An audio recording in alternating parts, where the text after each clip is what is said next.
now you are kind of traveling super, super deep down into the cold, dark ocean, escaping Gormok, figuring out what you want to do next.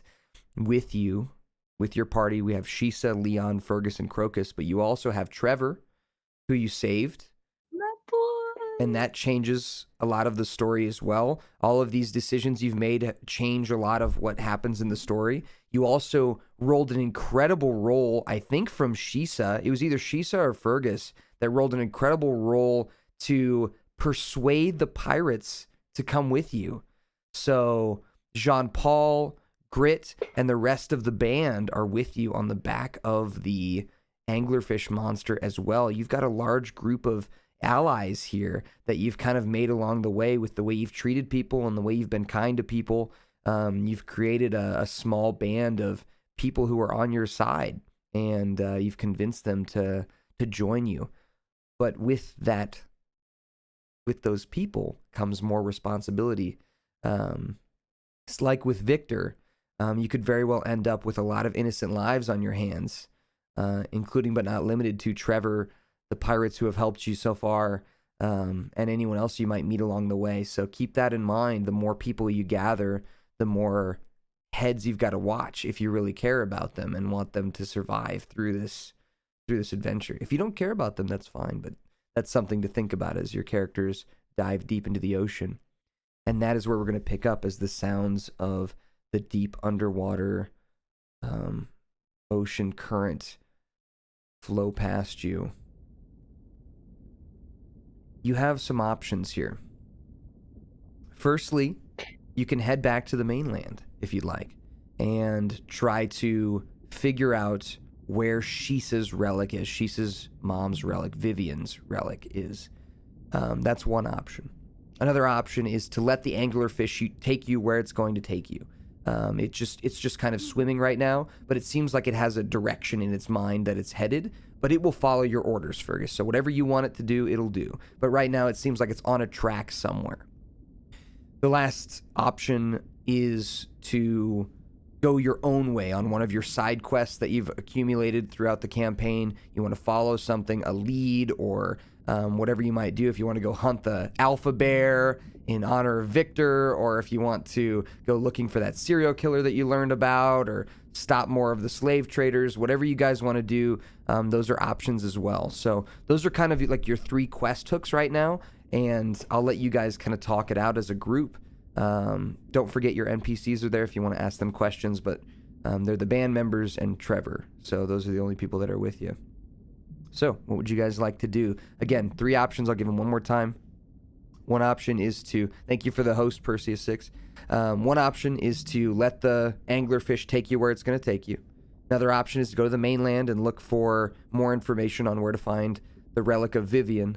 And the other option is to go on one of your side quests that you've accumulated. So those would be your 3 options. If you come up with a 4th option, go for it. Let me know.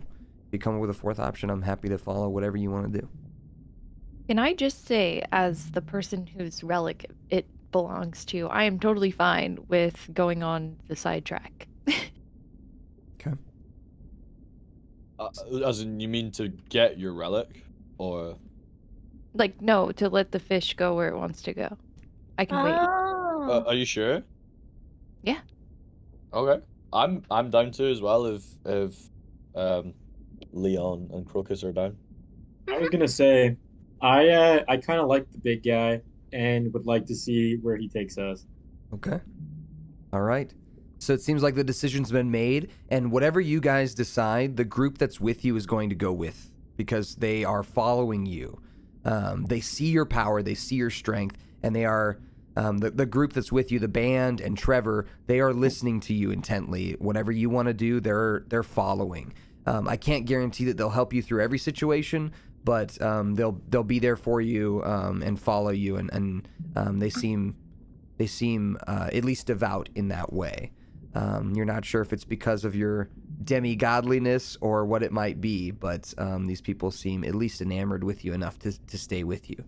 So, as you continue deeper and deeper and deeper down into the ocean, soon you start seeing globules of greenish glowing light They appear once in a while, just kind of like a flicker in the deep. And then another and another. And as you look closer at them, you see these green globules of light are tiny creatures, like jellyfish. As you swim towards them, the jellyfish kind of brighten up and glow. As you reach your hand out towards one, it glows and then dims as you bring your hand away.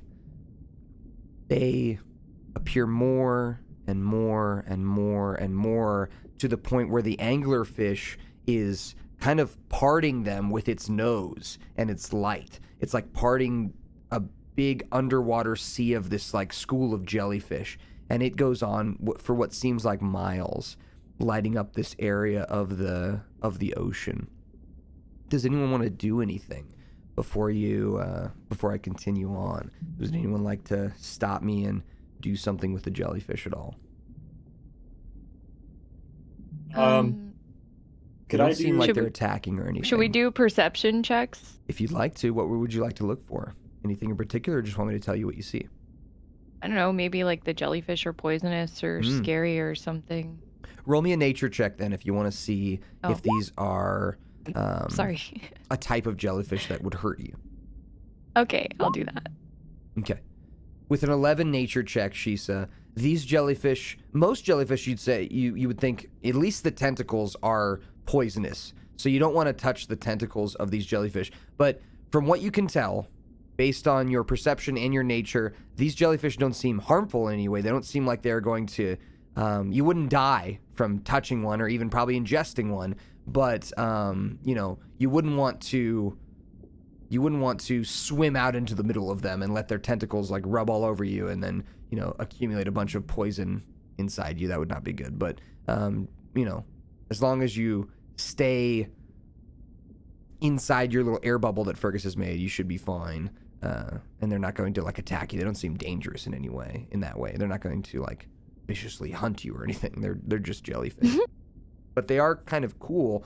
And they are somewhat like, you can see they're floating in the direction of you, like they are drawn to you by the trident. Remember, Fergus and Leon, you have abilities that I'll let you kind of go back over if you need to, but they're under your features and traits tab in D&D Beyond.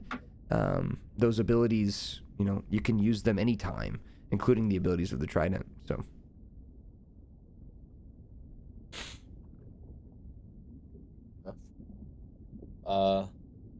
Like, for example, do you remember what godly abilities you had before you got the trident? Like, do you remember what you could do?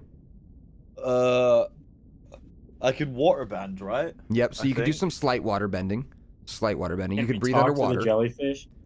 Yeah, you could talk to him. Okay. You want to try I would like to talk to the jellyfish. What do you say? Jellyfish don't have brains. What do you say? Hey, you don't know about these guys. They might have brains. Oh, they might be different. These are special. They're built different. Fair enough.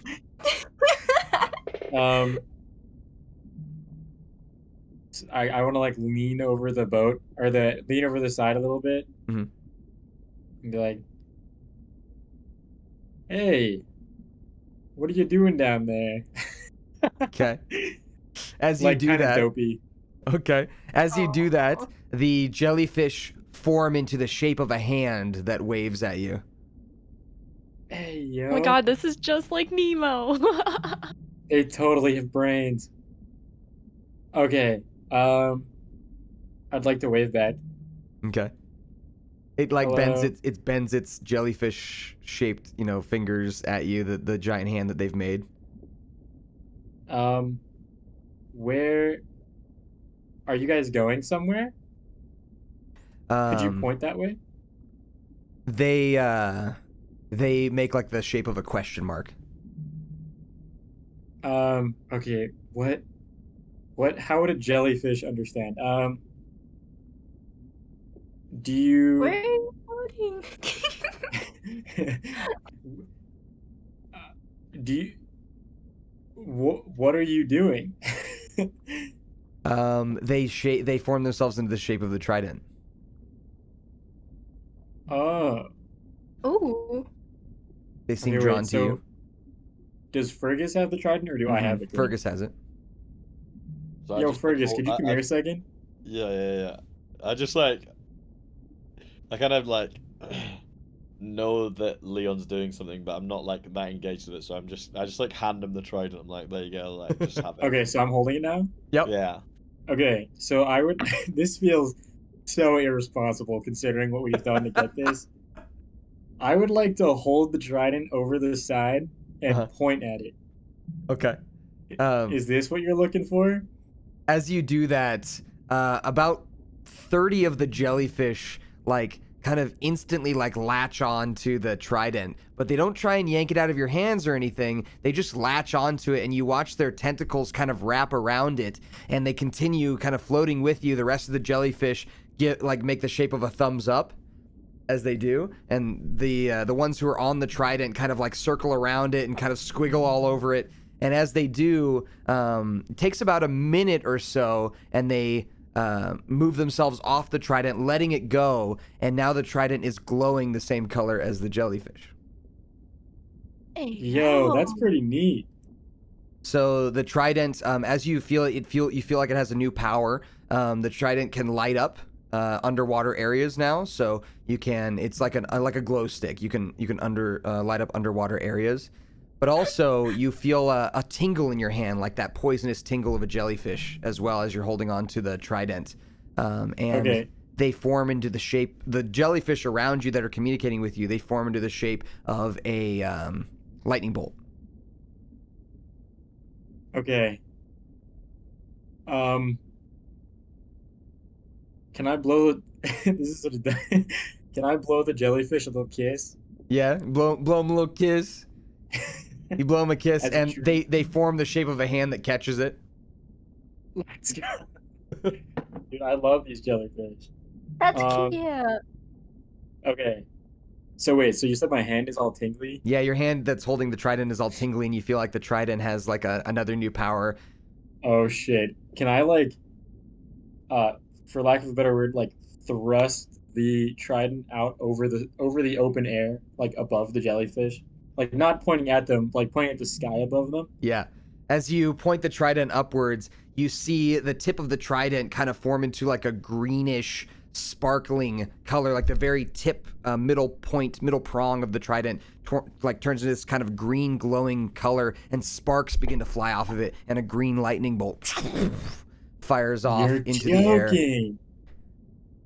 As it does, you can see it break through the group of jellyfish, because it is a large lightning bolt. It kind of breaks through them, but they all swim out of the way, and then they make the shape of a thumbs up.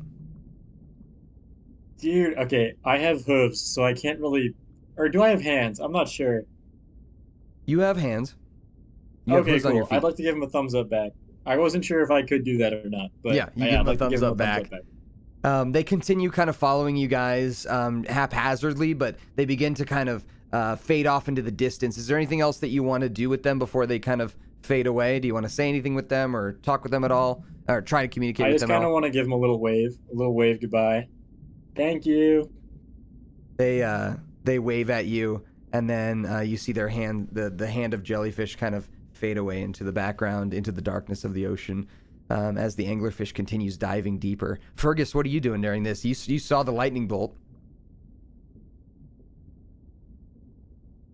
I don't know, I'm just like watching in awe, I guess. I don't really have like... Yeah, Fair I don't enough. really know. I'm just watching like Leon do his thing, yeah. Fair enough. That You're shit not was sure. Fucking awesome. You're not sure if this is a Leon only power or not. Leon, you're not sure if it's a Leon only power or not either. Okay. Okay. So I guess I guess in a jealous sense, I'll ask Leon for the trident so that I can try and like zap stuff. Okay. So you grab the trident and you attempt to make it glow. As you do, you kind of like twist the trident around and in different directions, but the glowing doesn't come. As you point the trident into the air and try and create a lightning bolt, a few sparks kind of sizzle at the end of the trident, but it's not unable to fire a lightning bolt. These seem like maybe Leon only specific powers, which probably does make you feel a bit jealous. Sag. But who knows? No. There may be more to Fucking unlock. There may be more to unlock. You're not sure. I'm very Leon is very oblivious to Fergus's inability to make the lightning Uh-huh. because he is just kind of still like in awe, like a little bit Yeah. aloof after the jellyfish experience. Absolutely. I like to imagine that Leon is a big softie for little animals and such. Yeah, I like that idea too, where he's a real big dude, but has a soft spot for those like tiny creatures. Yeah. Yeah, I like that. Okay. As the anglerfish continues in that downward trend, goes on for a few more hours until you start to see a new sight. Way off in the distance below you, a blue light glows, but it's large. It's a large blue light, and it glows really far in the distance. And the anglerfish speaks to you.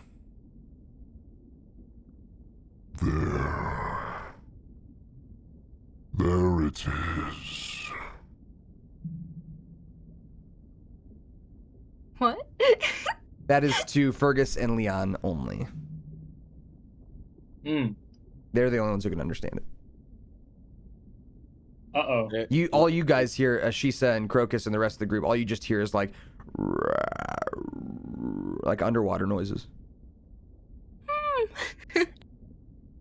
So wait, I forget. Are we in a boat or are we just on top of a You're on big top of the anglerfish? anglerfish. Okay. I would like to first of all, Fergus still has the trident. I would like to just to solidify that. I am not leaning the trident over the side this time. Okay.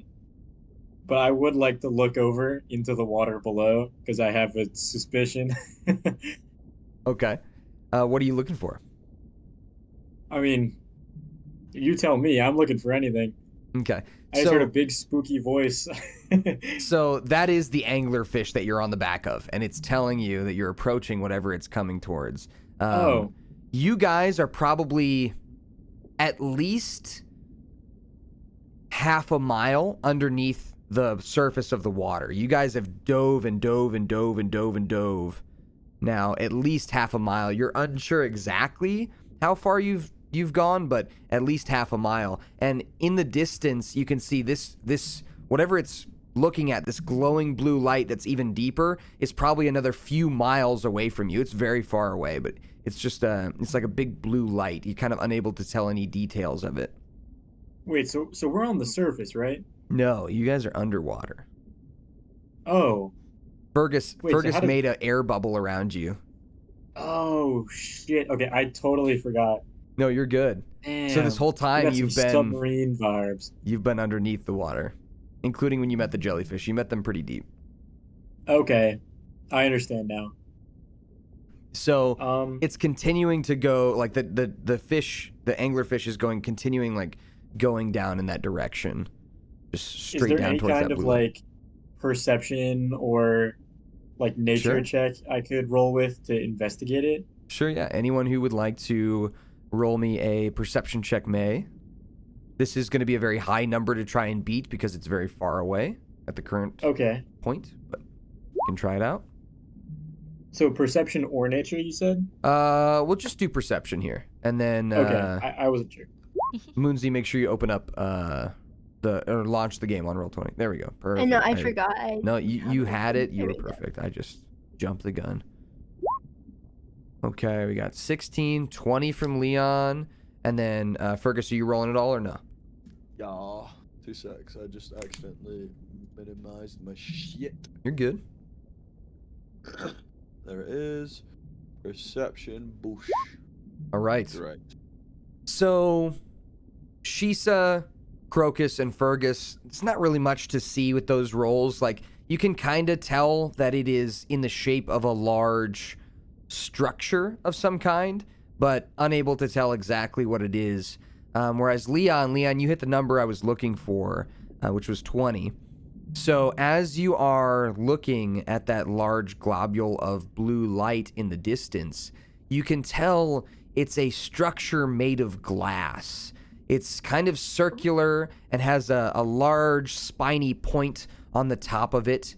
And you can see these like little smaller lights circling around it. So it's a big circular glass structure with smaller lights kind of circling around it and a big like spike on the top of it, like this big kind of black looking obsidian looking spike.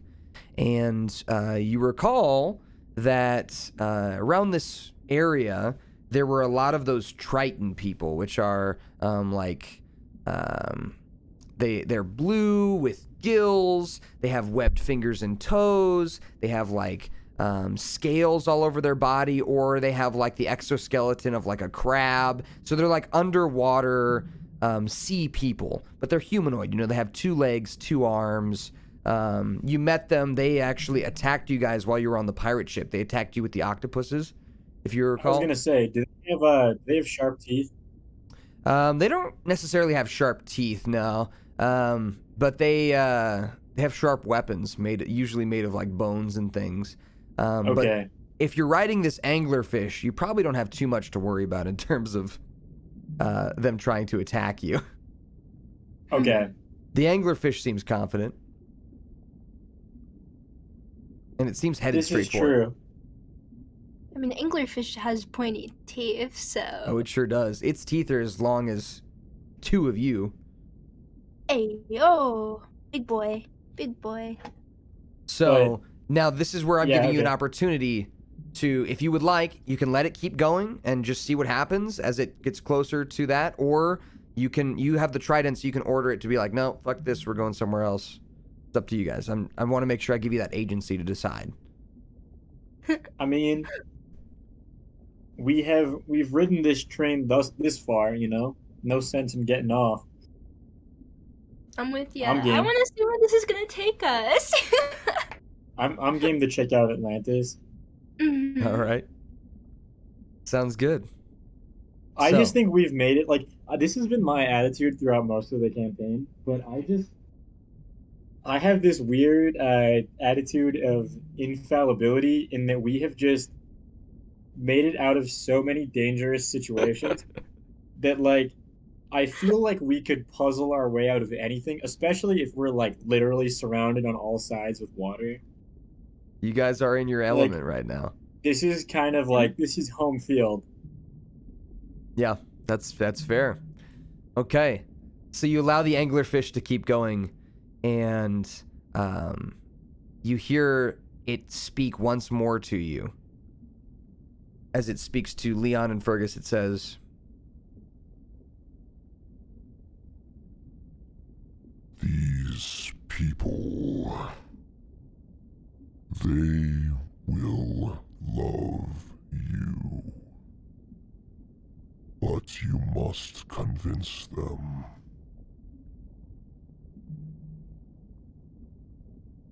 do you say Convince anything them back of to it? what? Hey, yo. Convince them that you are the sons of Lytropius. It shouldn't be too hard. But why? Like, is there a reason? Well, if you are unable to convince them, they may try to eat your eyeballs. Okay, I only have 2 of those, so I guess we'll have to convince them. As I said, with me by your side and the trident in hand, it should not be an issue. Alright, big dog. Sounds good. All right. Uh-oh. So, as you continue forth, the large spherical glass structure gets closer and closer, and you start to see that those other lights that were circling it are smaller, little they look like little, for you as players, you know, in real life, they look like little pods, like little space pods almost that are like circling it, with people in them. And those little space pods that are circling it begin to swim towards you. They're little vehicles that look like they're run on like some underwater propeller system.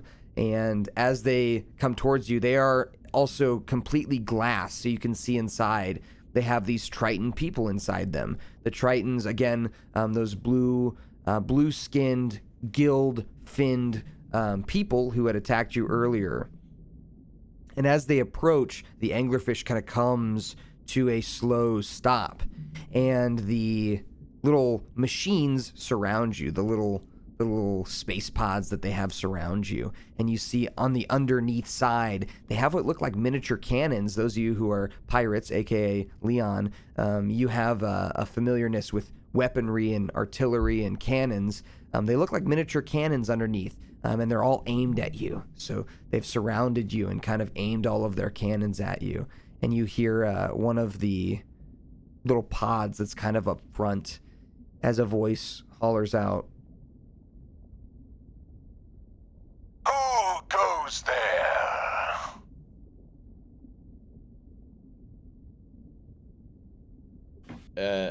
I'm Fergus, the son of Lytropius, and I've got Leon, my brother, who's also the son of Lytropius, and a couple of my pals. Sons of Lytropius. Ha! Good one. Ready, boys, aim! Yo! and all the cannons lock on.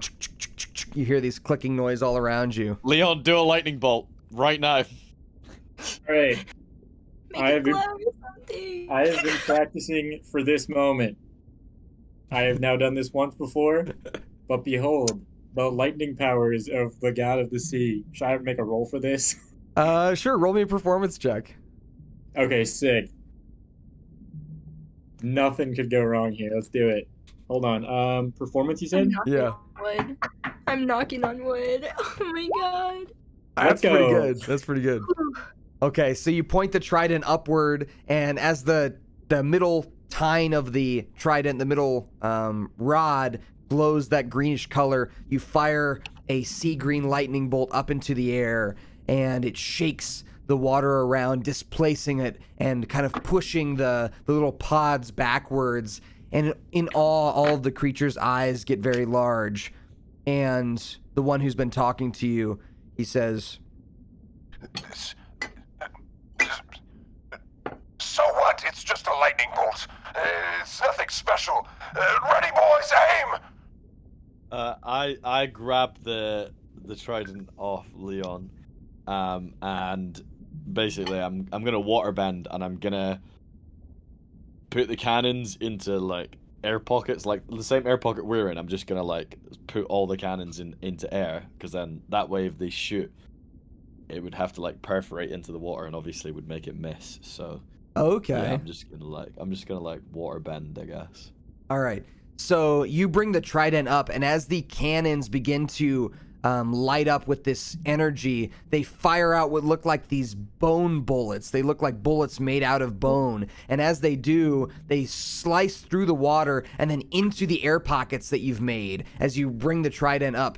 And as they do that a few times. As you continue kind of weaving the trident back and forth, you slow down the bullets by having them hit air pocket after air pocket as they kind of fall into nothingness and land in front of you. These large bullets just kind of like float harmlessly onto the back of the anglerfish. And the one who's been talking says,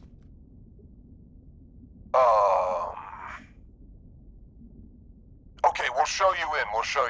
Follow us.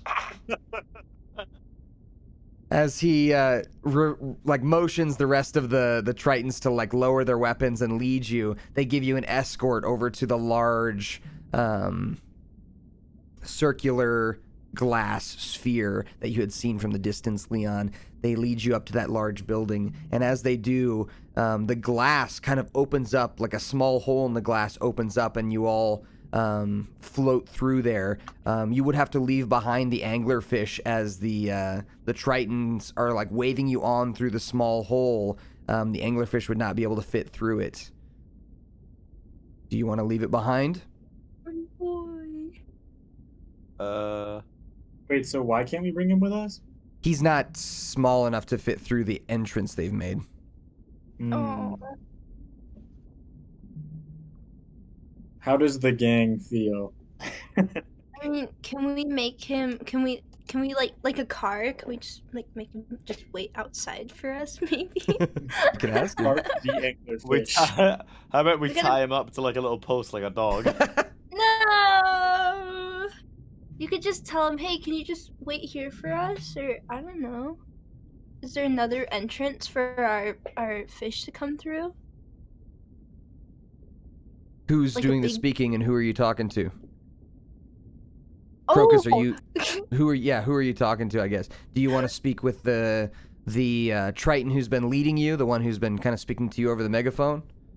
Yeah, I'll be like, hey, do you have like a shipping door maybe for like our fish to go through? The Triton kind of Bigger like door? scratches behind the gills on his head and then begins to rub his neck, and he seems like a bit nervous, and he says,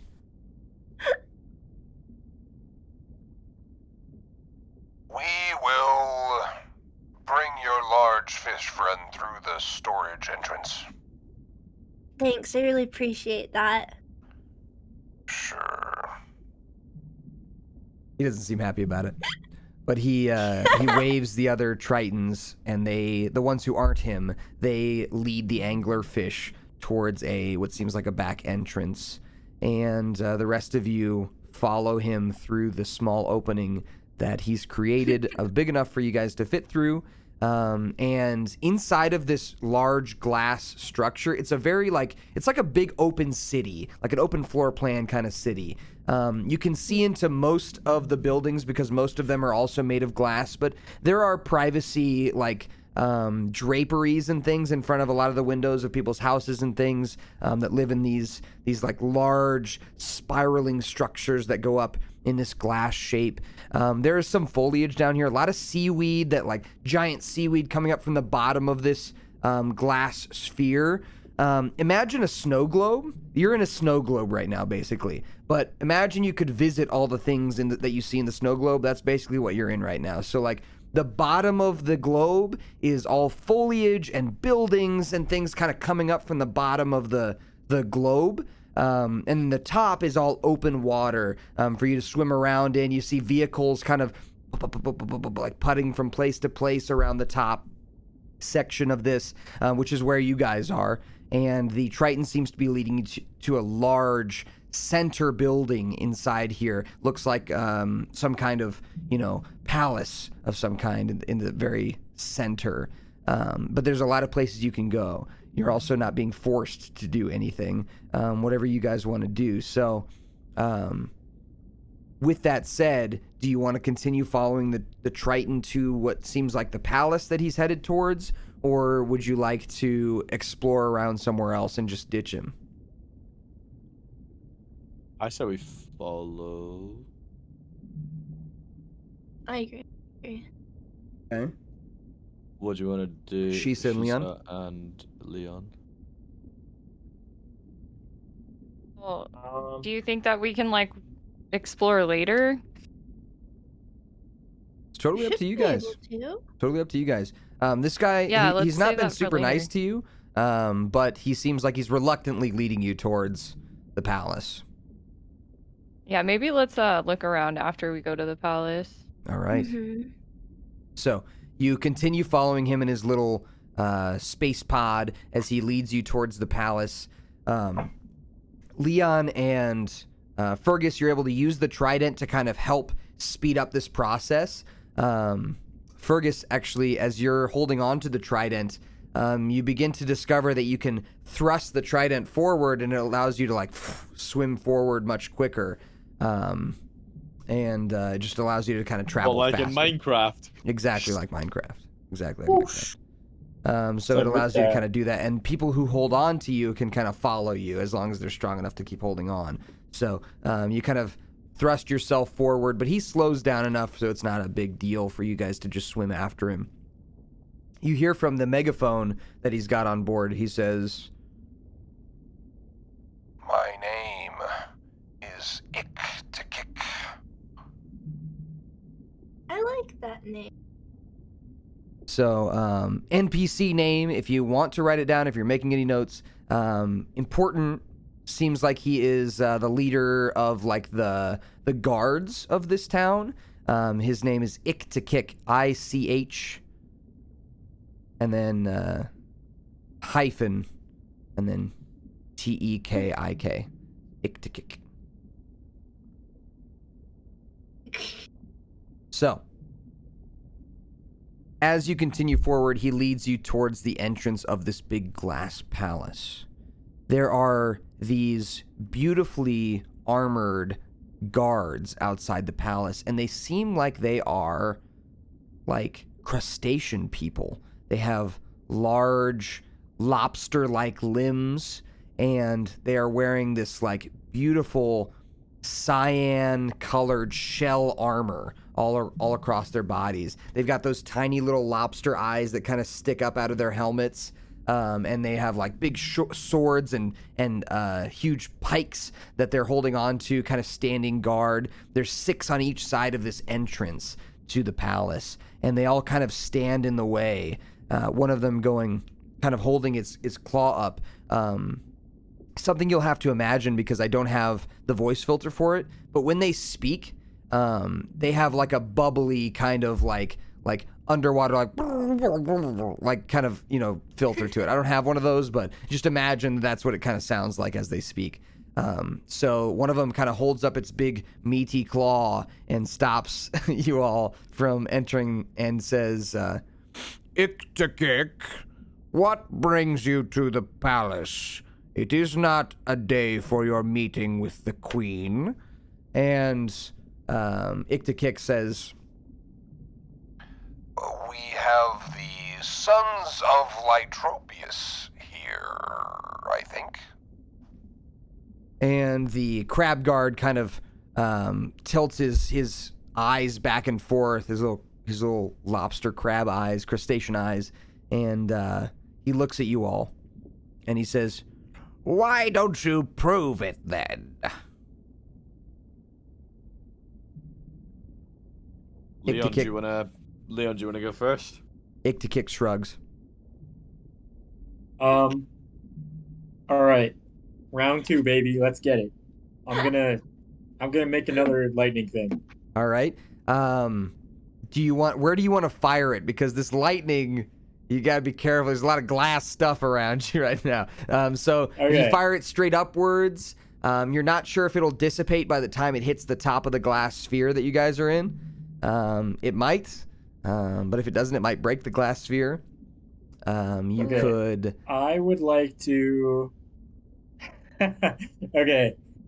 I have a bit of a bold idea. Okay. And, I don't really know how electricity works, nor do I fully understand how minotaurs work, or this electricity in particular. Okay. I like where this is But going. if I shot, like, myself, like my horns, with the electricity, would it, like, make them, like, crackle? Like, would I be able to kind of not be seriously injured by this, do you think? You can Or is try. there only one way to truly find out? There's only one way to find out, baby. All right, let's do it. All right. Roll me a... Let's just go... Depending on how this goes, I'll have you roll a different check, but let's start with a sleight of hand check to see if you can aim the trident at your horns well enough. Okay. So we'll start with sleight of hand. Okay, natural 20.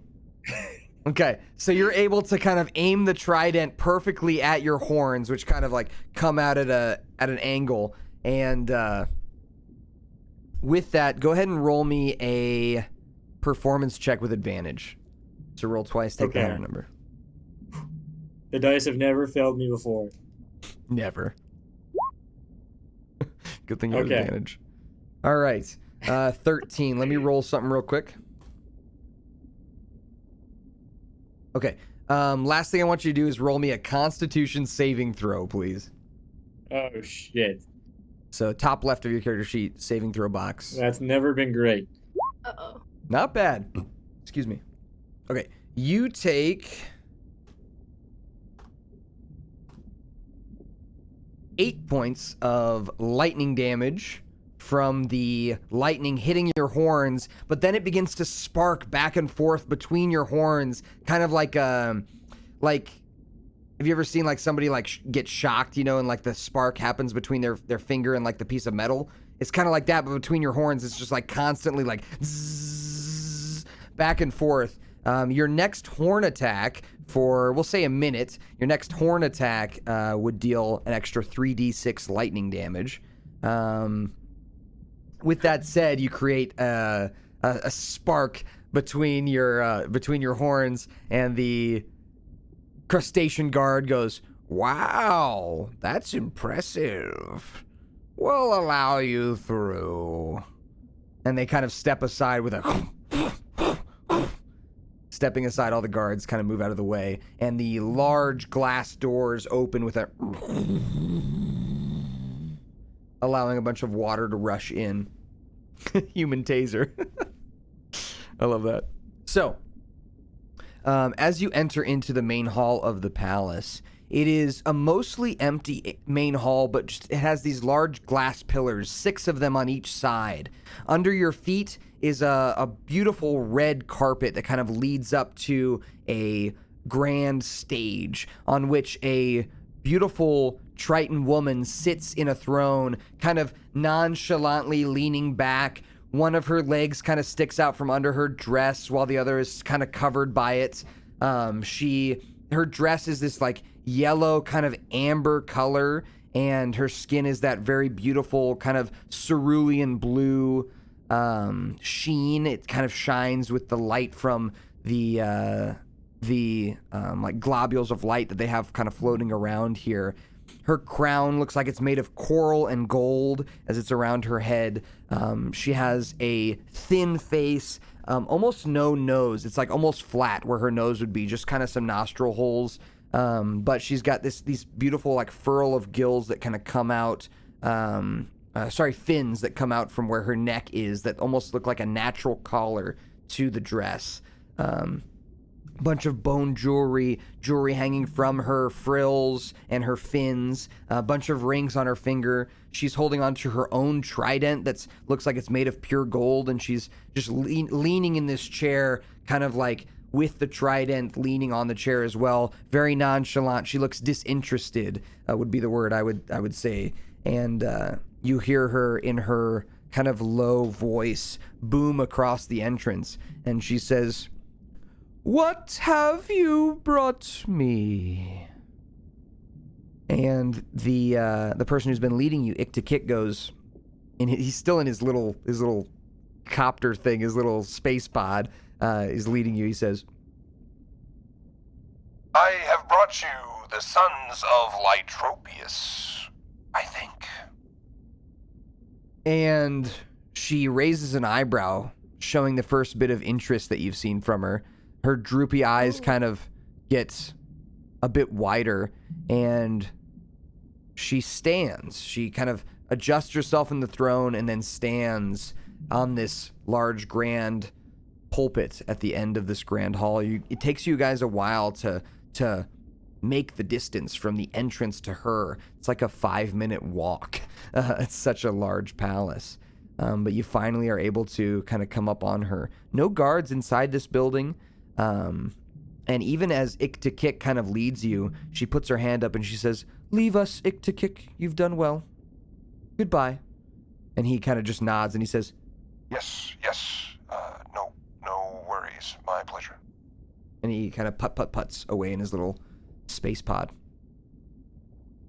She looks at you two, Fergus and Leon, and then to the trident, and her eyes kind of lock onto the trident. And then back to you two. And she says, "What brings handsome creatures like you here?"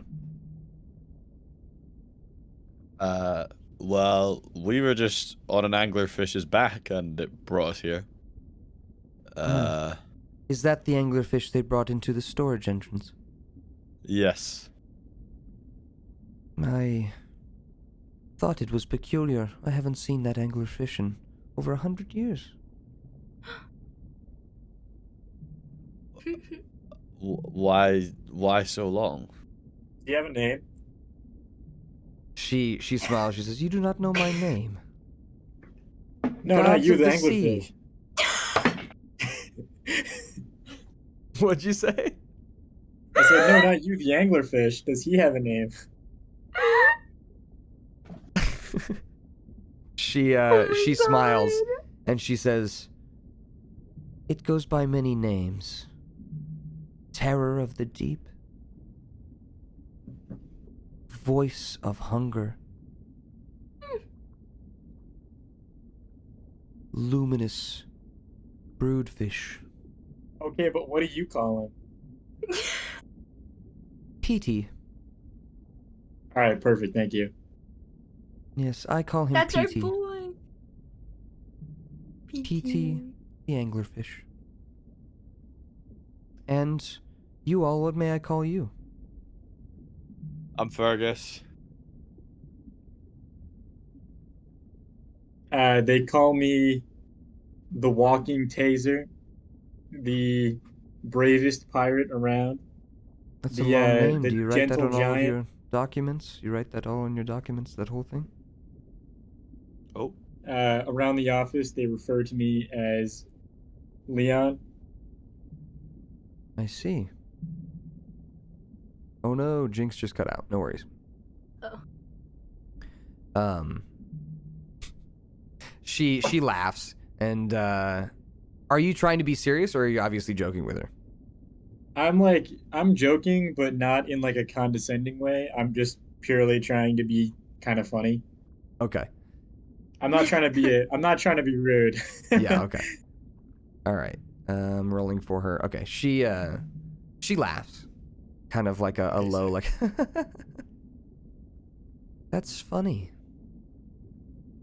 I know the webcams are scuffed, guys. It happens when yeah, I'll just swap these two. Maybe that'll fix it for now. No, wait, no, it was fine that way. They are what they are. I fucked it up.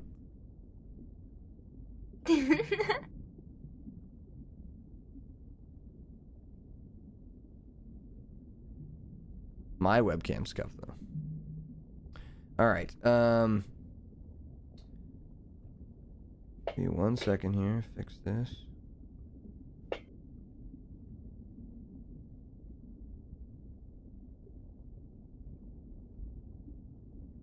Okay. So, she kind of twiddles her fingers together a little bit as she sets her trident, kind of leaning it to the against the throne. This throne is also made of glass, but it has a bunch of shells all over it, beautiful looking shells.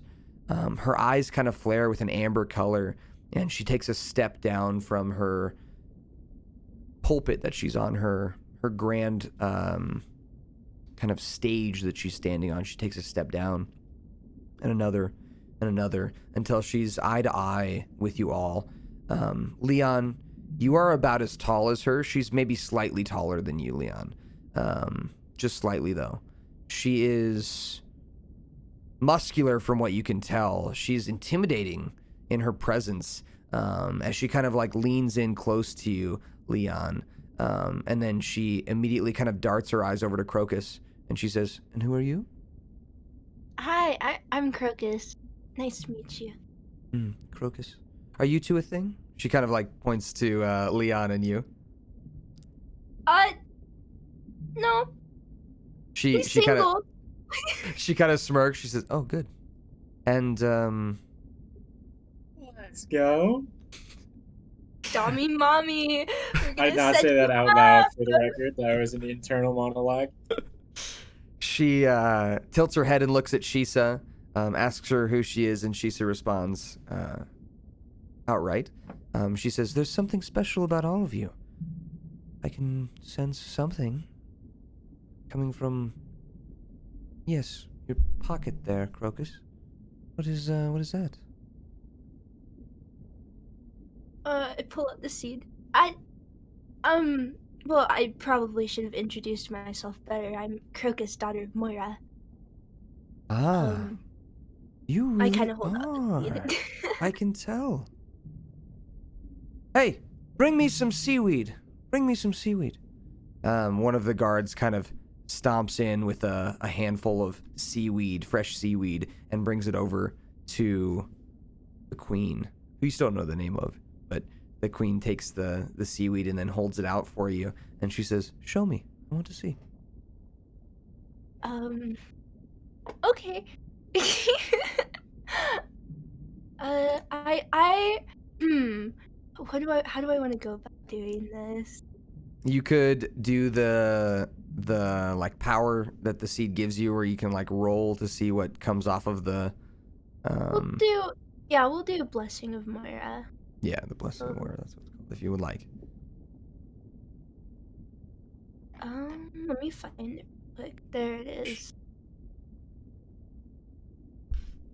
Okay, I gotta roll a d20. A dice? How do I roll? 20. At the bottom left of D&D Beyond, there should be a button that looks like a D20. Like a very bottom left of D&D Beyond looks like a big red button. Oh. You can click on that and then click the D20 and then just let me know what you get. I'll trust you, whatever you say. How do I see what it rolls? It should be in the top right of D&D Beyond in the little chat thing. At the very top right, there should be like should let you know what you got. Or if it rolls a virtual dice for you, it should.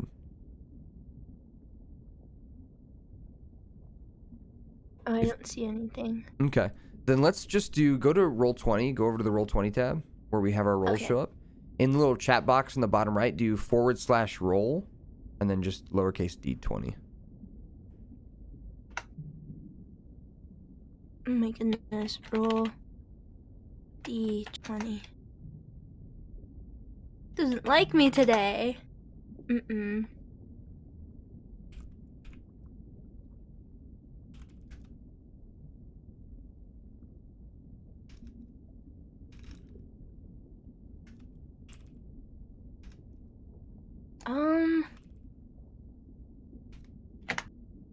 Okay. I think, you know what I'm gonna do? No, I can't do that, actually. There should be a way for you to just... So is on Roll20, it's not showing up in the... Yeah, /roll d20. /? You do / roll. Mm-hmm. And then d20. Like, just copy paste this, see if it works. I'll send it in the chat here.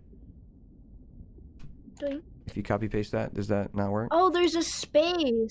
I wasn't Yeah. doing Oh, the yeah. Do a space. A 2, okay. which would be a tiger. No. A charming purple flower that lets you cast charm person once.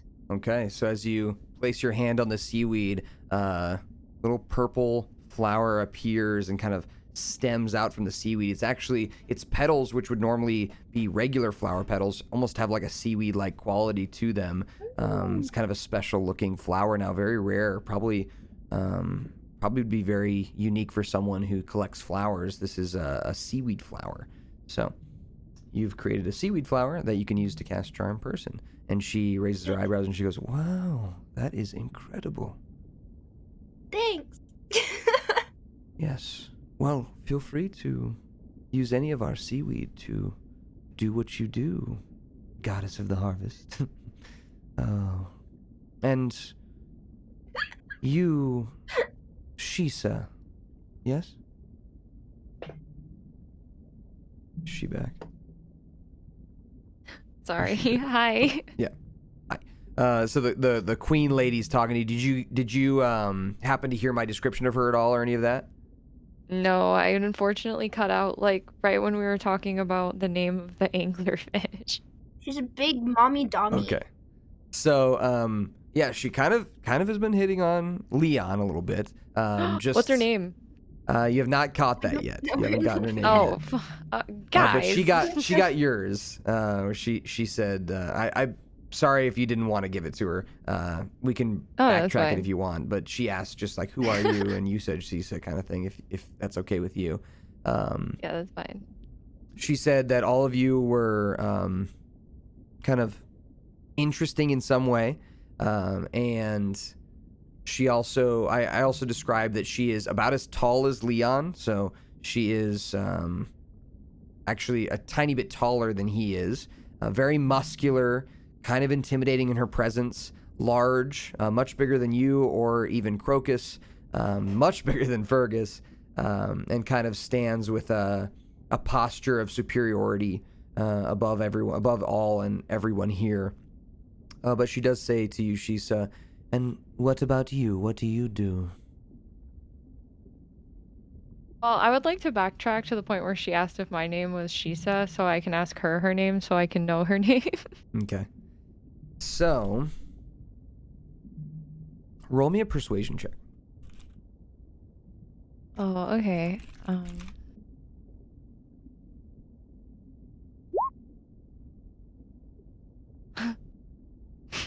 That's pretty good. My name is Shisa. Would you mind telling me yours? You may call me Nethlin. Nethlin. Nethlin. Queen Nethlin. History check from Leon, pirate.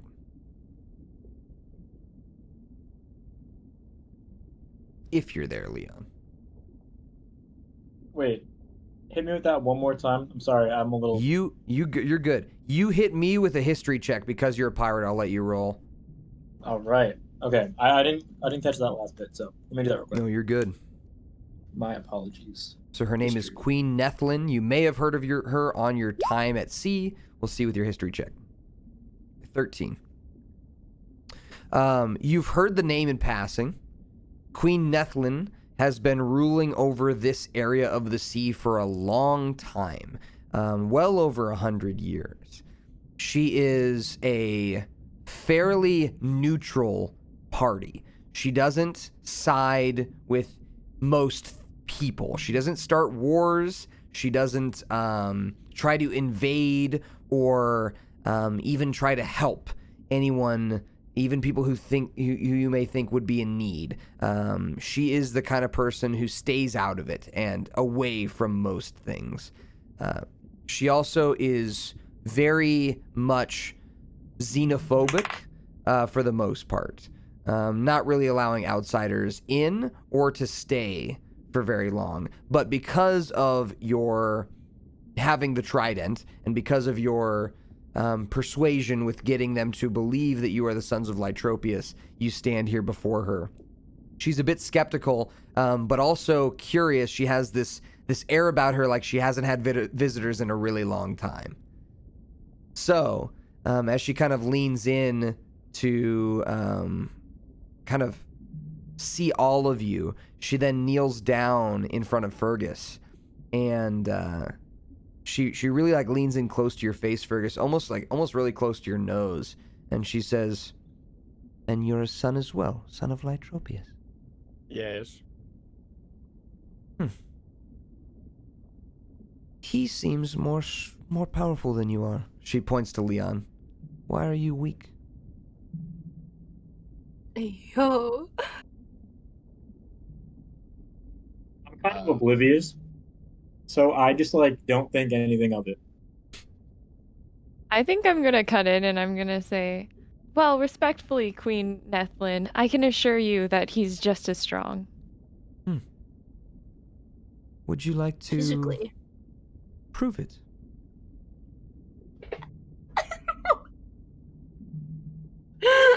I don't know, I'm just gonna look over at Fergus to see if Fergus is down or not. Yeah. Yeah. Fuck it. Why not? Well Just then, go ahead.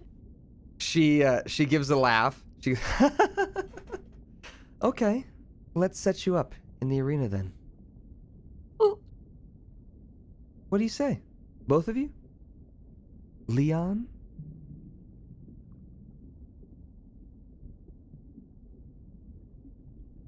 You're not also gonna ask him? He already said yes. Oh yeah, definitely. Okay. She smiles, a kind of mischievous smirk, and Wait a second. Mhm. Is this you guys? You don't know what you're signing up for. Hold on. On one Let's take a condition. minute here. On one No. condition. Yes. Only if Shisa and Crocus can come with us. We I'll we don't allow know them if to this come is a and death watch. match. Oh my god. Wait. I'll allow them to come and watch. How does that sound? Yeah, we can watch. No. I would like them to participate as well. We can handle it. She What smiles. is going she says, on? Bastard, Okay. not you dragging us into your mess. "Okay, fine. If you would like, sure." Awesome. Can I ask a question? Sure. What are the rules of these duels? She smiles and then turns away and begins walking out of the chamber towards a south entrance. And as she does, the guards kind of come into the room and begin to usher you guys to follow her. Oh my god. Do you follow? Do you want to argue? Do we have you a want to? choice? I mean, yes, you always have a choice in D&D. Always. Okay. I mean, Buffoons. What if we have to kill somebody? Okay. I mean, we could just. It's nothing we haven't done before. What? Oh my god. I'm with a bunch of murderers. Oh no. Okay, All right. whoa. Don't take the moral high ground now all of a sudden. We've been killing people on the street like for now almost a full year. That's true. I'd like to avoid it if I could possibly, and that was very easily avoidable. Yeah, true, but like, we can assess the situation once we get there. Can we? Yeah, Okay. we don't have. Yeah. We can No, we can Batman this shit. We don't have to kill the other people in the okay. If she just like brings out like fucking I don't know, poor Atlanteans who just were plucked off the street to be slaughtered, like we can refuse to kill them. My Like, goodness. I think Okay, that you we have know, I just have a bad feeling about it is all. that's valid. So valid. You're so valid. She seems a little mischievous. She's kind of hot. Oh no. Listen, guys, this is my trick. This is literally what I do, okay? I see right through it. And I'm telling you, Her. there's something up. There's something is up. Something is the matter. Something is the haps. Something is the haps. I just think that you're jealous that she stole your shtick. No. I know we're strong enough to handle our own. I agree with that. However, I just don't like signing up for things that I didn't read the terms and conditions of.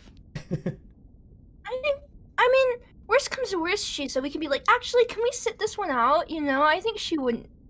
Well, Like, I hope to God you're right. It's not too late to tap out, but like. But are it'd be you a one to little tap embarrassing. out? Ew. Dirty bastard. Let's go. Crocus starts walking. Crocus I think I'm follows. actually gonna sit back and stay in the crowd. I think I'm gonna sit out of this. I don't like it. It's too barbaric for me. Okay. Oh. I'm sorry. Okay.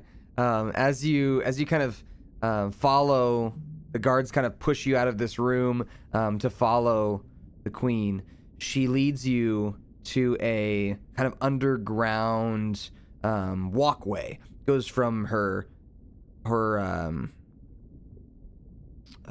palace, and it seems like it's a long walkway to another building.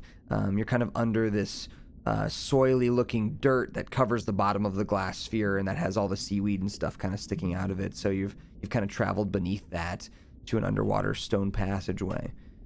Sorry, not stone, glass passageway. As you follow her, she says, "This is going to be such fun. And then we can really see which one of you is stronger. She's kind of just talking to herself as she's walking. A few minutes pass, and you reach a stairwell that goes up from this underground area that you're at. And you can hear the sounds of people, like, chanting. Like, kill, kill, kill, kill, kill, kill. Oh, no. Oh, no. And, oh, no. The guards are following behind you, like the crustacean guards are following behind you. And one of them kind of bumps you all forward as she leads you all up the steps, which lead to like kind of like a glass watching box where it seems like she does her watching, and it's kind of like a glass stairway that goes up to it. So as you're walking up, you can see that there are these gladiators, like fish gladiators, that are fighting a large creature of some kind inside the arena. And you're walking up this spiral staircase, like a glass spiral staircase that goes up to a spectator box where she would normally be seated. And she kind of leads you up in that direction. Again, you're still underwater this whole time, but Fergus, you've got the trident, so you're able to make like a bubble of air for everybody this whole time, so that no one's like suffocating or anything. But as you reach this spectator box, she takes a seat on another throne that's up here, kind of nonchalantly, and then she looks back at you all. The guards have kind of followed you up here as well. She looks back at you all and she says, "Guards, you need to go find the two ladies something to help them breathe. Grab one of our apparatuses for them." The guards kind of nod and they walk off. A few minutes later, they come back with these like breathing apparatuses for you. She says, "If you're going to take the trident with you to the battleground, then you'll need to be able to use it, right?" So, with that said, you guys kind of affix these breathing apparatuses which allow you to breathe underwater. They're basically like fake gills. When you breathe in, the water is turned into oxygen, and then the rest of the hydrogen is pushed out. The oxygen is pushed into your lungs, but the hydrogen is pushed away from your mouth using these apparatuses. As that happens, you look out and you see these gladiators fighting this creature. It's been hard to see, but now that you've got up to the spectator box with her, you can see what they're fighting, which looks like a giant black, like obsidian-looking crab. It's got like 4 big claw arms instead of 2, and it's like slamming down. It grabs one of the gladiators and snips him in half as his entrails and everything go flying everywhere. And then it grabs its claw with its other claw, kind of swaps one out of the air and crushes it to pieces, crushes a Triton to pieces as it's fighting. They all are like taking these swords and their arrows and all different kinds of things trying to attack it, but its armor is kind of bouncing all of these attacks off of it. And then after a few minutes, all of the gladiators have been dispatched to where there's nothing left but just little blood spats on the ground and floating blood molecules in the water as the crab is left standing, just defeating all these gladiators. And then the floor of this arena opens up and the crab is lowered down into the floor as it closes up, and these cleaners go around and they clean up the water and they clean up the ground and get all the gladiators and their bodies cleaned up. And she says, "Welcome to the arena. This was quite the entrance. Good timing. What do you think? Be honest."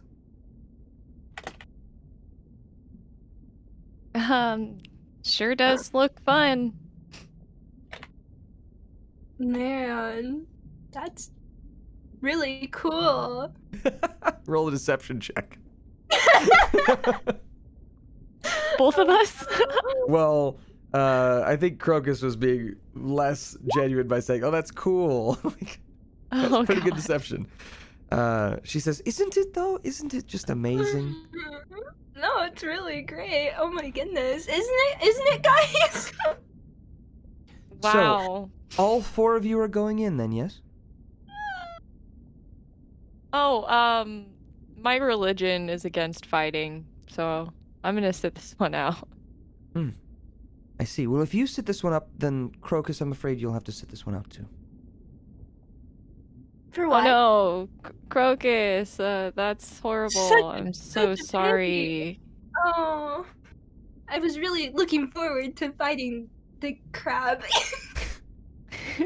The crab has been lowered into the ground, so there's actually nothing in the arena right now. There's just people cleaning up the area. Oh. You may assume that you're fighting the crab, but she says, "Okay, Leon and Fergus, you two will go out to the center arena and wait for your opponent."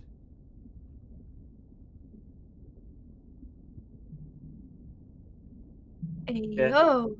Are you muted, Ross? I just walk to the center. I'm like, okay, cool, and I just like walk towards the arena. All right, so you guys swim out to the center of the arena. And as you swim out there, one of the guards, the crustacean guards, walks up. And who's holding the trident? Is it Fergus or Leon? Leon has it. Okay, so he comes up to Leon. The crustacean guard comes up to you and he says, "You should place the trident in the middle of the arena and take 10 steps back each." Okay. I've already taken my steps because Leon's got the trident, so I'm just kind of like looking at him, waiting for him to do his thing. Okay. Yeah, I'll do the same. Okay. So when you do that, the voice of the queen comes over the arena and silences everyone. "Silence! Our two newest competitors have joined the arena. Now, both of them claim to be sons of Lytropius. Uh-oh. But only one of them will be strong enough to take the trident from the other. Now, no killing, boys! Fight! Fight! Fight!" And I need Yeah, both of hold you on. to roll initiative, please. Shit. Oh no. I just turned to Shisa. No, yeah, thanks for getting us out of that one. Yeah, this is definitely a Chad battle we should stay out of. No, All right. So, Fergus, you're up first. The trident is 10 feet away. There's no map for this. The trident's in the middle of the arena. Everyone's chanting, "Fight! Fight! Fight! Fight! Fight!" I'm just gonna use my little reptilian legs and just dart straight for the trident and just Okay. do my little thing that I was doing where I'm like, even though I've not got the trident, I'm still doing the same motion to like give me Okay. that little extra boost. All right, roll me a dexterity check, please. And I roll agility. Yeah, dexterity check, yep. Acrobatics, you mean? Yeah, that's what I meant. Yeah, you can roll acrobatics. Dexterity. What's my other dexterities? Can I do sleight of hand? This would not be a sleight of hand check. Nope. This would be acrobatics. All right. So with a 9, as you go to dive for the trident, the floor of the arena kind of like unhinges itself and flicks itself upward, and as it does, the trident gets pushed to your right and kind of slides towards Leon as you go for it. So the arena is actually like playing with you as it moves and kind of pushes the trident. Like a little hatch door kind of opens up and flings the trident across the arena a little bit behind Leon now, about 30 feet behind Leon. Oh shit. Okay. You're now within like- melee, or you're about 10 feet from Leon. You're about 10 feet in front of him. And then the trident's about 40 feet away from you behind Leon. So it's like it's kind of far back behind him now. So you got to go through Leon to get it. I would like to. Hold on. Am I good to go? Fergus hasn't done anything yet. Fergus just did movement. So we Got it, gotta okay. we gotta finish Fergus's turn.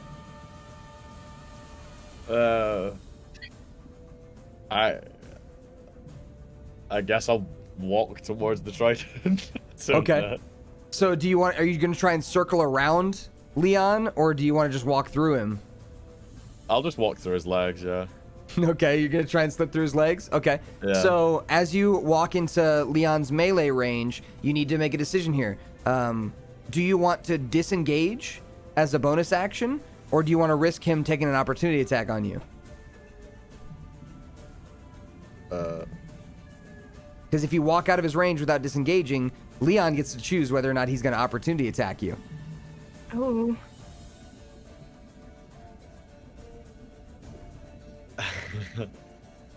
I'll dash. Okay. Dashing still means that he would get a chance to opportunity attack, but it would get you to the trident. So, Yeah, I'll dash. Fuck it. all right, Leon, you have a choice. Do you want to opportunity attack? Fuck yeah. All right. So now you have another option. Do you want to hit him with one of your weapons, or do you want to try and grapple him? You can use an attack of opportunity as a grapple if you want to try and grab him. So obviously I'm not trying to fucking kill Fergus, so I'm You not see gonna there are do medics that. on the sidelines. They're like, people aren't going to let you die here, no matter what happens. That's Okay. good. Am I still a taser? Yeah. Oh shit. Yeah. I'd like to kind of. Okay. I want to pop a rage, and I want to just charge at him with the horns. Okay. All right, so go ahead and mark rage off your sheet, and then roll me a horn attack. Give me 1 second. Where do I mark off rage? It's in your bonus actions. Oh, I see. Got it. I have not been doing that at all this campaign. Oh, you're good. I've been keeping Okay, track. so I think roll- it's only 2 rages per long rest anyway. So. All right, 24 to hit. Does that hit, Fergus?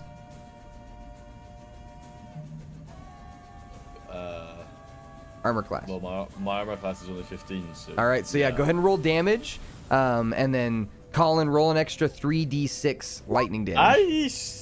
Should I be full HP? Yeah, make sure you guys are Oh. full HP. Rest up. You're full HP. How do I roll the d6 or whatever? In the chat, I'm gonna put it in my Twitch chat. Or you have my Twitch chat open? Yeah. Oh wait. No wait. I figured out a way to do it. So / roll 3d6 is what it should be, with a space between. All right, so 4 plus 8, that's a total of 12. So Fergus, mark off 12 HP. As the horns zap you in the back as you're trying to run towards the trident, but you do get to run towards the trident, so you do get to kind of leap on top, grabbing hold of it. That was your bonus action and your movement. What do you want to do with your action, Fergus?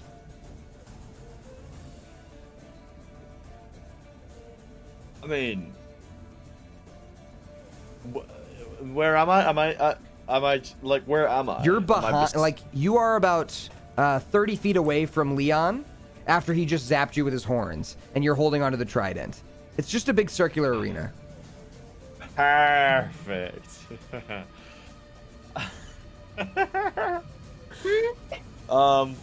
So...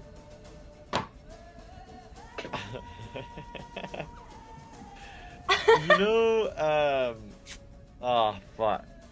You know in, how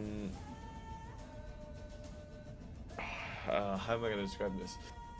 You know in Lord of the Rings, how there's those, like, spooky people in the swamps that, like, if you make eye contact with them, you, like, walk into the swamp and you get drowned by them or whatever. Uh-huh. I guess I just want to, like, waterbend, like, 4, like, evil people to, like, circle Leon and just kind of, like, pin him down, I guess. I don't know. Kind of, like, similar to the people. Roll me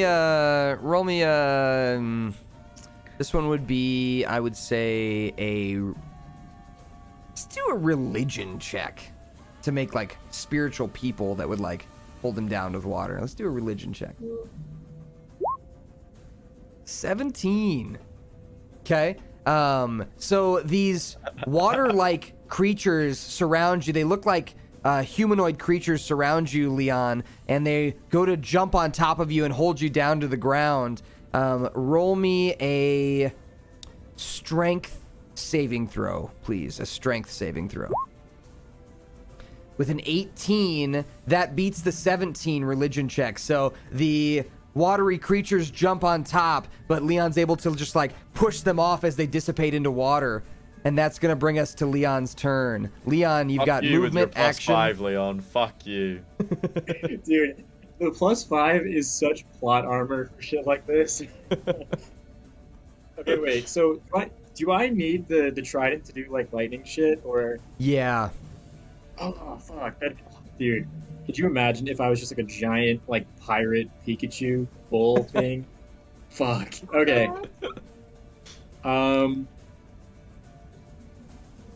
Yeah. So I may have just like electrocuted the fuck out of my brother, but I do have morals, and I would not like to use my weapons. I would like to just keep it simple. I'd like to go for the horns again, like another Okay. charge.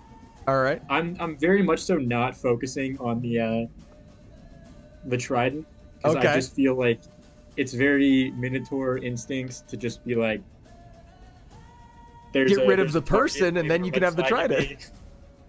okay. Also, rage.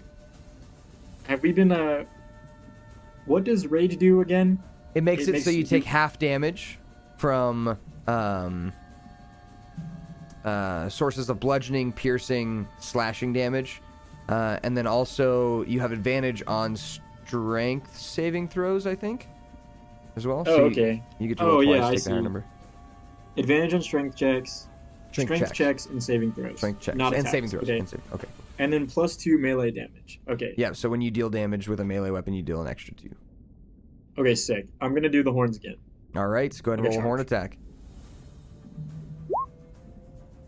Oof. Okay, 8's gonna miss on the horn attack. That's your. I think your horn attack is that your action or is that your bonus action? Is that under actions or bonus actions? It's under actions. Okay, so that's your action to try and like horn attack him. Unfortunately, no purchase as Fergus dodges out of the way, swerves you. Okay. So Um, I still have movement then, right? Yep. All right. So I would like to kind of like back off a bit, Okay.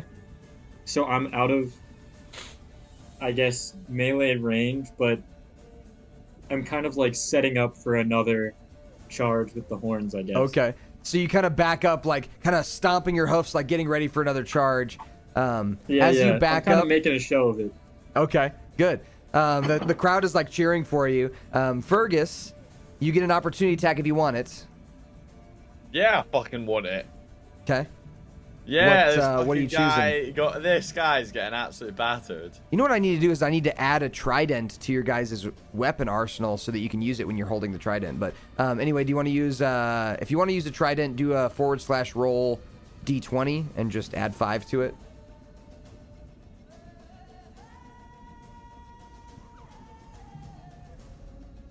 Okay, so 10 is going to miss as you bring the trident around to try and stab Leon with it. It unfortunately just misses, kind of swerves through the water, and Leon backs up, stomping his hoofs, getting ready for another charge. We'll go back to Fergus's turn. So that was your opportunity attack. Now it's your turn, Fergus.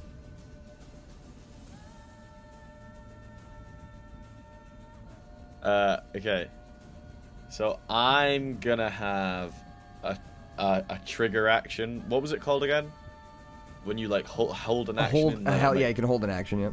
Yeah. So I'm gonna hold an action where when Leon next charges me, I'm gonna just fucking smack him with a massive like underwater tsunami that's just gonna like send him flying. Okay. Yeah. All right. Then that's your held action. So the trigger is when he charges you, right? Correct. All right. So Leon, it's your turn. Obviously, going for Leon the- doesn't know that I'm doing Right. So that's Right, part of right. this is you gotta kind of play it like you would know, like what Leon would know. Of course. Okay. And just because he says he's gonna do something doesn't mean it's gonna work. Doesn't mean it's gonna work. You may be able to just push through whatever tsunami he's making or dodge past it and still get your charge in. So it's Right. all Not that like again, not that that matters like in terms of the decision making, because you gotta like think Yeah. of it from the perspective of Leon. Again, like I'm very much so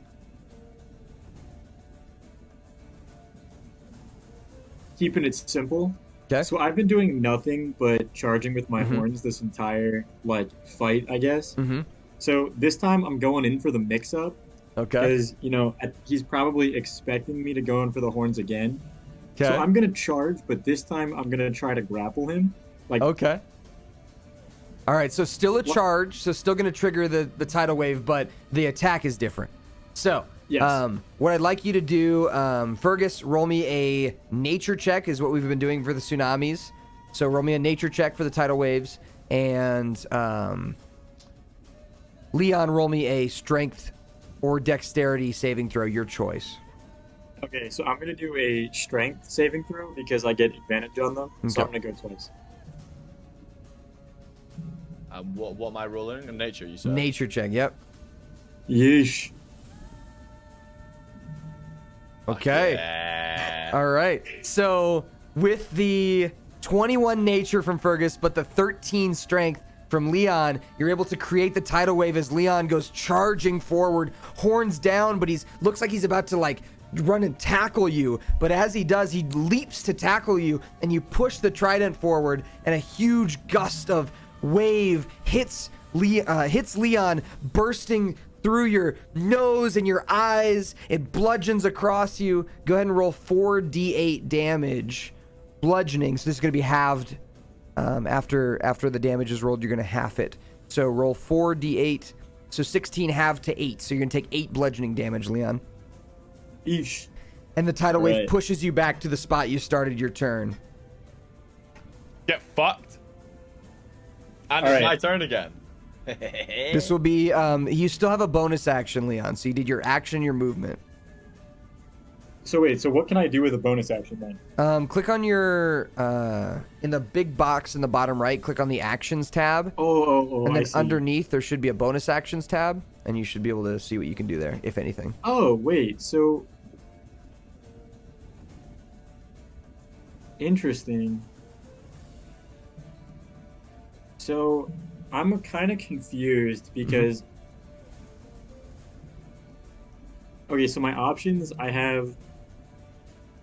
Actions in combat is 2-weapon fighting. What does that mean if that's listed as a bonus action? If you're holding 2 weapons, you can make an offhand attack as a bonus action. So you can like hit with your dagger and then hit with your other dagger if you're holding 2 at the same time. Okay, so I'm not doing that right now, Correct. so that doesn't really apply. Correct. And then what does it mean to be in a frenzy? Because I can make a frenzy attack, but That I don't know what is constitutes... the type of barbarian you are, I think, allows you to do that. And so basically it just means that you can make an extra attack if you're in a frenzied rage, which the frenzied rage is, let's see here.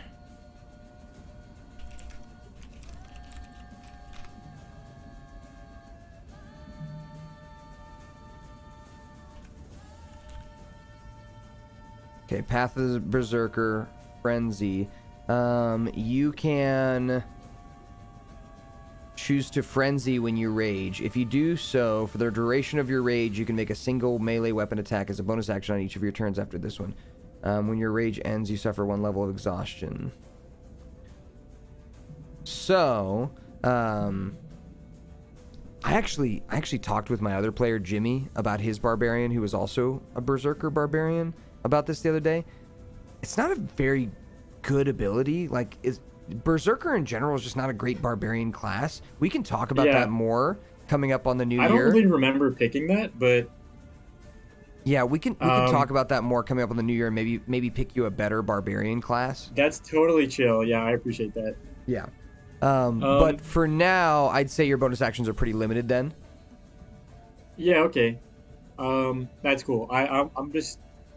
I'm good then. I don't really Okay. need to... Double check your inventory and your notes and stuff and see if you have any items that I forgot that I gave you, like any special items or anything. Don't want you to forget about any of those. Same with you, Fergus. You may have some special items that you can use, magical items or things I've given you. Speaking of which, Fergus, it's your turn again. Leon's at the center of the arena, just got pushed back by you. You feeling yourself? So, you know, I'm feeling pretty cheeky, so what I'm going to do now is can I do the reverse where I'm actually I'm actually going to like bring a tidal wave in to like squish Leon into the floor.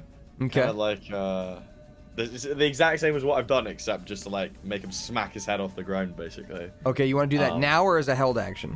No, I want to do it now. Just fucking double. Roll me you a know. nature check, and Leon, roll me a strength save with advantage.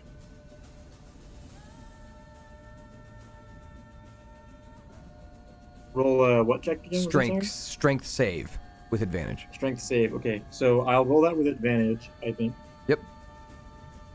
Oh. All right. This time, as you bring the tidal wave down on Leon, he actually just he's like kind of catching his breath, you know, before you do this. He's like, but he still looks like he's raging. And as you bring the tidal wave down on top of him, you see his shoulders kind of shrug down and his body kind of, you know, crouch a little bit with the weight of the wave. But he does not fall, and he just looks up at you as the wave is like crashing down on him. No damage, no prone.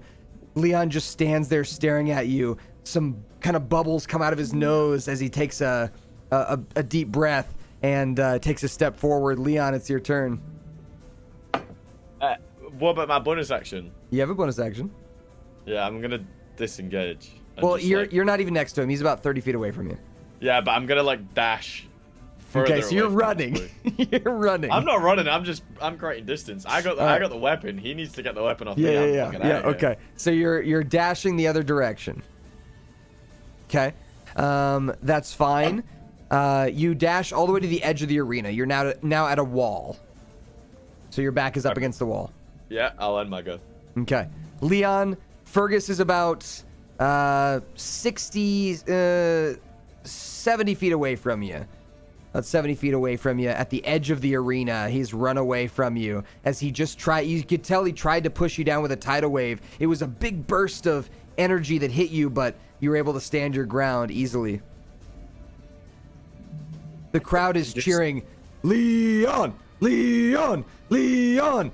And reason being, you have put on a show for them and you are the underdog right now. Yeah, I'd like to. Cheeky. Am I'd I like not to too far away for Leon to get to me? Because isn't movements like Leon can only move 60 feet, and if I'm 70, then You'll see. okay. So Leon, what do you want to do? What is your movement speed, Leon? Let me double check. Should be at the top of your character sheet in a box next to your initiative or next to your armor class or somewhere above there, up there in the middle. Okay, so Speed. speed. Okay, so that's walking though. What does it say? It says 30 walking speed. Okay, so that is your basic speed. So you can move. If you dash, you can get about 10 feet away from Fergus. But the arena is curved, so he's not going to be able to make it as far away next turn, even if he dashes. Okay. I would like to. Let's think. If you have any range stuff, feel free to do any range things that you might have. Okay. So I think you I'd got like hand to move axes. in about 30 feet and Mhm. throw a javelin. Yeah, absolutely. Motherfucker. Go ahead and roll a javelin attack. Yeah, okay. So you take a few steps forward and pull a javelin off your back and fling it through the water as it bubbles flying off the back of it. 12 is not going to hit Fergus as the javelin hits the edge of the arena right next to your head, Fergus, and just barely misses you. That's your action, Leon. That works. And your movement, you move 30 feet closer. All right, Fergus, you're back up. You're about 40 feet away from Leon, who just threw a javelin at you that stuck into the wall. Oh my gosh.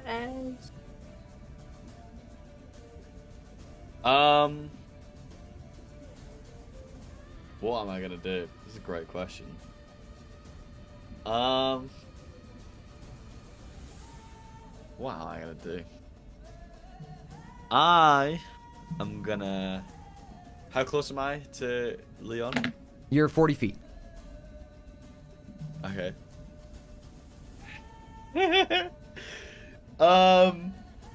Okay. I'm gonna controversially. I'm gonna run up to Leon. Okay. And I'm gonna use my sleight of hand. Okay. And I'm gonna steal all of his weapons, like his javelins and his fucking. I don't know how many I can realistically steal in a turn, but like I guess I'll take his ranged weapons off of him. Okay, so you're gonna try and yoink his ranged weapons off of him? Yeah. All right. What's your movement speed? 30 feet. Okay. So you would have to bonus action dash to get up to him. I'll bonus action dash. All right. So you still have 20 feet of movement left after you bonus action dash up to him. You have 20 feet left for the rest of your turn. Then you're going to take your action and try and get the ranged weapons off of him. Yeah. Okay, roll me a sleight of hand check. Leon, roll me a dexterity saving throw. And I get advantage because I'm a little rodent. No. God's sake, I have +8. You do and have I a still +8. rolled 13. Dude, I'm just Bro, imagine not being built different, Ross. imagine having Hey, goated rolls in a yo! 1v. Hey, Leon, imagine having goated rolls in a 1v1. Fuck you. So you go to grab the javelins and ranged weapons off of Leon, but he kind of thrusts its hips in the opposite direction and dodges out of your hand, and he goes in for his turn. That's going to bring us to Leon. So you do have 20 feet of movement. Do you want to run 20 feet away? He still gets an opportunity attack though, so it's up to you. Or you want to stand your ground? Me? I mean, Fergus. I'm gonna stand my ground. You're gonna stand your ground. Fuck it. All right, Leon, you're up. Fergus is right in front of you. all right. So, I'd like to stick to the mix-up though. I've been saying it forever. It's Mhm. just I just feel like it hasn't really been telegraphed. So I'd like to kind of like act like I'm gonna go for the horns again, like another charge, Uh-huh. but then switch it up and go for like a diving grab. Okay. All right. Roll me a performance check real quick. Shit. Okay. Performance check, and then Fergus, roll me an insight check, please. So 13 performance for Leon and 11 insight. So you're able to do the mix-up successfully here for diving. Go ahead and roll me an attack with advantage. We'll do an unarmed strike with advantage. So roll twice, take the higher number, Leon. Okay. A 19 is going to hit as you go and grapple yourself around Fergus. You dive into tackling him to the ground. Fergus, now you've got Leon on top of you. At this time, let me check the grapple rules real quick so I don't mess this up. Grapple D&D 5e.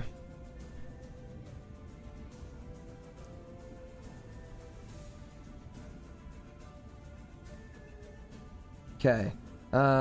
When you grab a creature, so you make a special melee attack, the target must be no more than blah, blah, blah. All right. All right. So now that you made the attack, a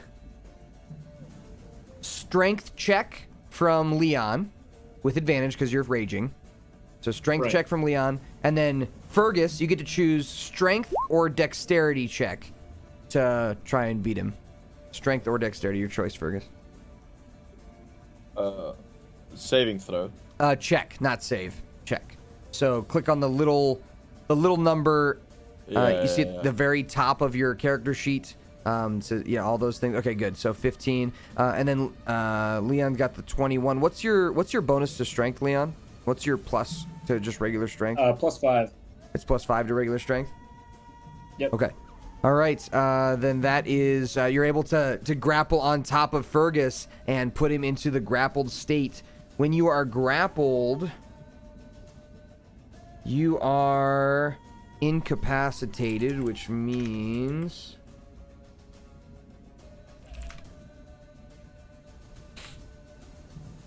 you cannot. Let me see here.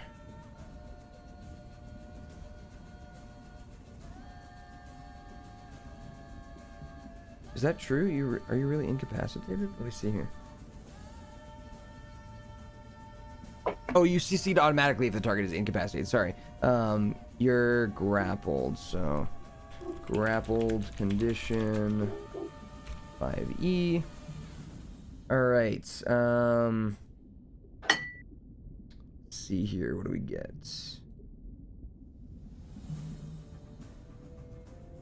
Grappled creature's speed is 0. And let's see here. You can use an action to try and escape from a grapple. You must succeed on a strength or dexterity check against Leon's athletics check. All right. So that is going to be your turn, Leon. Fergus, your speed is 0. Do I still have a bonus action or no? Yeah. Can I throw Fergus? Or is that a next turn kind of thing? That would be like a next turn kind of thing. Okay, cool. Just wondering. All right, so you're grappled on top. The whole crowd is cheering. Fergus, you're up. Your speed is 0, so you can't move, but everything else is normal. So you can attack. You can take your actions, those kinds of things. But you're caught in place right now.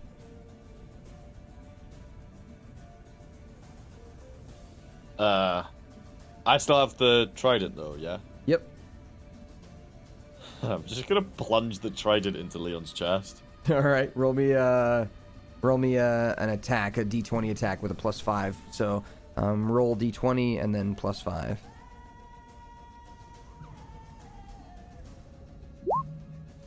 Okay, so 7 is gonna miss. I give up on this fucking game.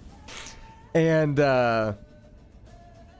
that's gonna take us to. You still have well, unless you can do anything with your bonus action. Don't worry, I'll just chill. All right. That's going to bring us to Leon. Leon, you've got a grappled little lizard man. Right.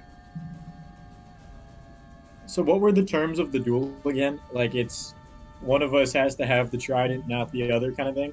Yeah, like one of you like controls the trident pretty convincingly, like you control it for a long period of time, or you know what I mean, something like that, where like one of you shows that you are the true holder, which can go a lot of different ways. You can go about this in a lot of different ways. Okay. So if I were to do like a perception check of something, would it be an action, or could I do that in I could say that's a bonus action to perception check. Okay.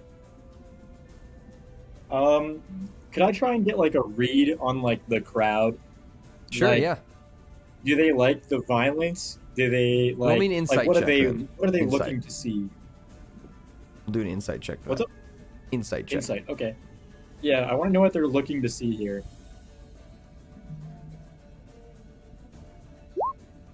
Fuck. Okay. From what you can tell, they want a fight. They obviously want you guys to beat the snot out of each other. But that's about as much as you get.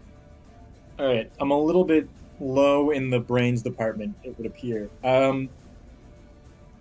Fuck. Okay. I have a decision here. All right. I'm gonna throw. Your I'm gonna himbo throw. brain. I'm gonna throw Fergus. Okay. Hey, yo. And what are you planning to do with the throw? Like, what do you want? You just want to throw him, or do you have a purpose? You want to throw him into the crowd? What do you want to do? No, I want to throw him up, like straight up. Okay. Because I'm really not trying to hurt or kill Fergus. Okay. I'm kind of just going for the showmanship of it, if you Okay. will. All right. Roll me an athletics check. Okay, I'm just trying to create a spectacle. And you do get I advantage have on this. I was gonna say, Yep. Okay, 24 athletics. You throw Fergus up in the air. Fergus, you do a few spins into... It's actually not air, it's water. So you do a few spins in the water, kind of discombobulating, disorienting yourself a bit. And then you take a dive down onto the stage and kind of land on the onto the ground here with a... You're going to take 4 points of bludgeoning damage, Fergus. Landing back on the arena, and you kind of bring yourself to your feet. You're within melee, but you're no longer grappled anymore. That is your action. You still have movement if you'd like. Leon? Who has the trident? Leon. Leon doesn't have the trident. You have it, Fergus. Oh. He didn't take it from you. Okay, and it's my go now. Yeah, Leon, do you want to move at all before Fergus goes? You're right next to each other, just standing right in front of each other. Except for Fergus is on the ground. Oh, if I back out, does he get an opportunity attack here? He would, or is he yeah. kind of like, oh, okay. Then I guess I'll stand my ground. All right. So, two brothers facing each other down. Fergus, you're up. Can I do like, I don't know, like an insight roll to try and work out what my power is? Because like obviously Leon found out that his was lightning, but I haven't found out what mine is. So can I like jangle the trident and get it to... Roll me... This is going to be your action for your turn. Okay. I just want. I want to know. I'm not confirming that I want to do this. I just want yeah. to know what I want to roll first. How about this? You confirm with me whether or not you want to do this, and I'll tell you what to roll. How about that? Yeah, fine. Fuck it. Why not? Okay, roll me an insight check. Okay. Please, can I get some good fucking rolls? Okay. The 16. As you are kind of looking at the trident, looking it up and down, kind of really like closing your eyes for a second to try and think clearly, it's almost like a bubble of clearness appears around you for you to kind of like zen for a moment and think. And as you do, the visage of like a large squid kind of appears around you, kind of swims around you in like a circle and then disappears. That's all I'll tell you. Okay.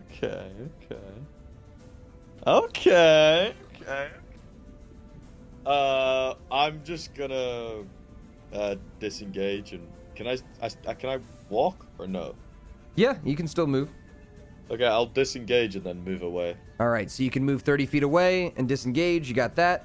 All right, Leon, you watched Fergus kind of close his eyes and focus on the trident for a second. You saw this bubble-like creature kind of appear around Fergus and swirl around him and then disappear. Kind of looked like a squid. And then Fergus walked away from you by holding the trident out and kind of blocking any of your attempts to try and grab him. He disengaged. So now he's 30 feet away from you. What do you want to do? Okay. I mean, I guess I'd like to... I'm trying to think. Would attempting to grab the trident be an action, I'd assume? Yep. Okay. I'm just going to charge him again with the horns. Okay. You gonna go for an actual horn attack this time? Yeah. All right, roll me the horn attack. No fake out sauce. 20's gonna hit. Go ahead and roll damage. All right, 6 plus 2 from the rage, so 8 damage to Fergus. Fergus, take 8.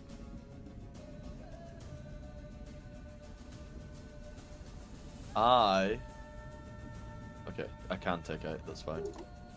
All right, the horns kind of stab into your clavicle area, not super deep, just enough to scare you and kind of push you back a little bit. You're now face to face with each other. That is your movement and your action, Leon, which is going to bring us to Fergus.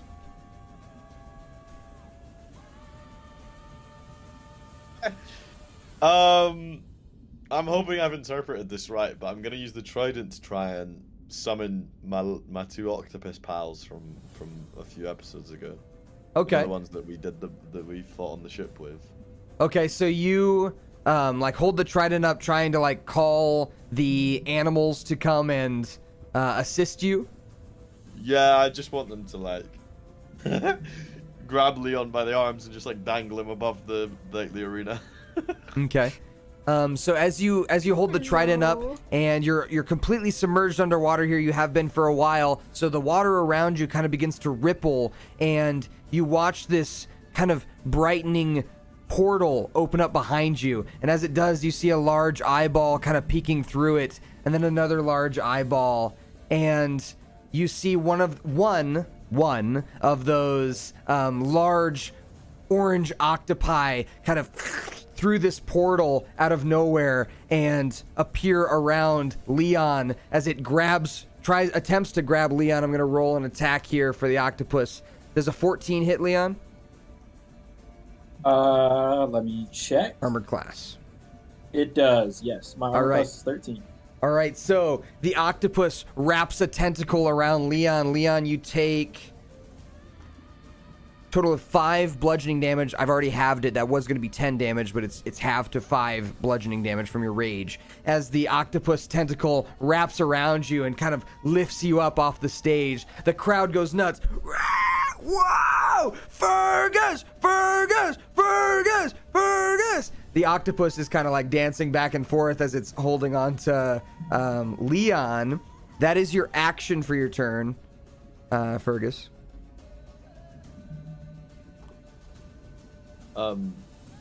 That's it. Is he just held up by the octopus? He's held up by the octopus, but he can still break free. That's fine. I'll just like laugh or something. I don't know. I'll just end my turn there. All right. Leon, you are in the grip of the octopus here, but don't forget you also communicated with the octopus, so this is not like this octopus isn't just completely controlled by Fergus. This octopus is friends with both of you. Hey, yo, dog, let me have this. Roll a persuasion check. Okay, that was mostly joking, but that's kind of the gist of what I'd want to say. Let me roll for him.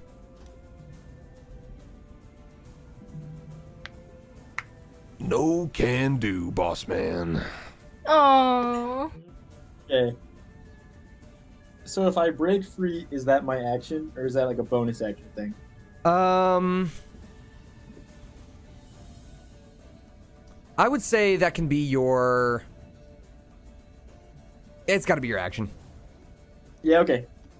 I would right. like to Roll me an athletics check with advantage.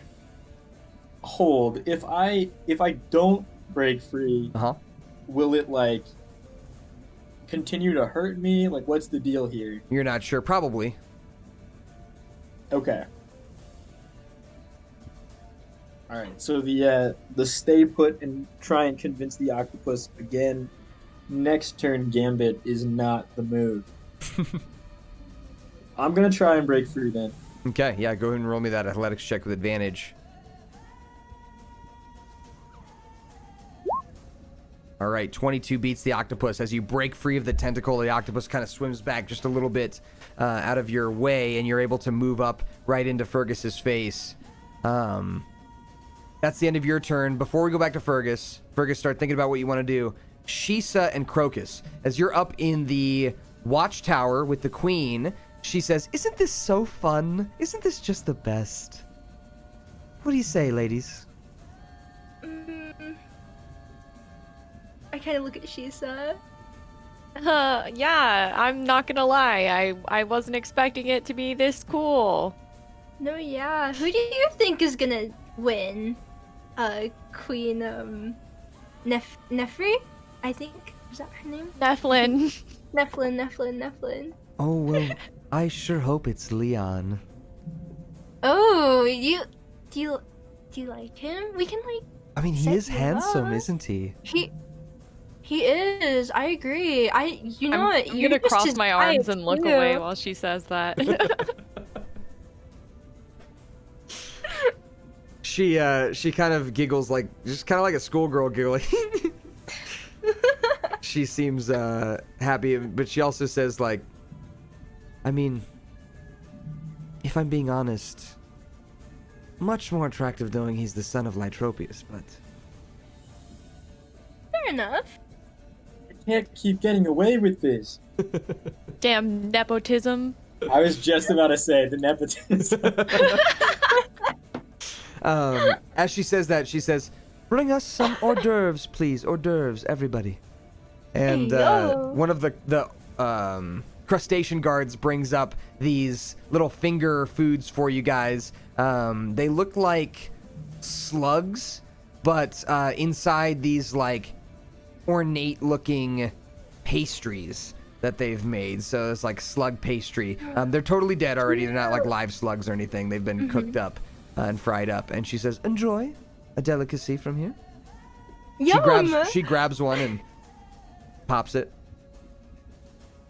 I'm with her. Bugs. Oh no. She's, are you having one? Oh god. Okay, I'm gonna try one. All right. Now you can decide. Would you find that disgusting, or would your character be like, "Oh, that's actually pretty good"? You can kind of decide. It's like escargot if escargot was in like a croissant. Oh yeah, I know I would probably like that because I grew up in a like rich royal family that Yeah, you probably ate would. that. Yeah. Crocus, what do you think? Would Crocus I think like Crocus that? would like the pastry bit, but not the slug bit. She kind of go. Okay. Mm. roll me a Constitution saving throw, please. Constitution saving throw. Oh no. Where's Constitution? Should be at the very top left of your character sheet in the saving throws box. All right, 13. You're able to hold back your vomits and swallow the pastry. She goes, "It looks like you both liked it very much. Glad you enjoyed it. Maybe Fergus and Leon can join us for the next round. It looks like they'll Fingers probably be finishing crossed. up here soon. It seems, it seems Fergus has him on the ropes. Guess we'll see. Hold on, I want to do something." She kind of leans out of the spectator box and she goes, "Let's give Leon a nice loud roar!" And as she says that, the crowd kind of gives a roar, and Leon, you see a large looking, what seems like a weapon of some kind made of shells kind of land at your feet. One of the crowd people says, "That's mine! That's mine! Use it, Leon! Come on, hit him with the chair!" And it's a chair made out of shells. Oh no. You're gonna throw it. Yeah. I think we're back to Fergus's turn. So I noticed the queen is being a bit favoritism. So I'm just gonna like tell the octopus to launch for Leon to, like towards the queen's box to like Okay. damage him and just get him to just like embarrass him, I guess. Okay. Octopus rolls a 3 on its attack, so it's gonna miss with the tentacle as it tries to hit him. No. I didn't want him to be hit. Like I want him to like the octopus just to like throw him. Like it's not an attack. It's He's like not grappled anymore. So yeah, I assumed it meant Oh. like hit him with the tentacle, like make him fly towards the box. Oh, I thought he was still grappled. Okay, no, my bad. he broke out of the grapple. Okay, wait. Let me redo then. Sorry, Okay. my bad.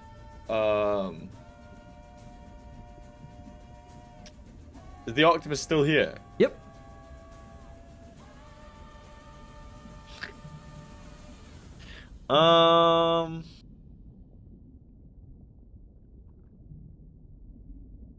I would like. What would I like to do? Leon, you're on deck, so start thinking about what you want. Yep. I'm just gonna do another tidal wave to like. Again, same thing. Like I'm gonna summon a tidal wave to just like really like try and catapult Liam towards the royal box. All right, go ahead and roll me a nature check. Leon, roll me an athletics check. Or sorry, a strength saving throw. My bad. Strength saving throw. My bad. Okay, this time the tidal wave hits. Go ahead and roll 4d8 bludgeoning damage. 4d8. Oh. 20 half to 10. So Leon, you take 10 damage here. Oof.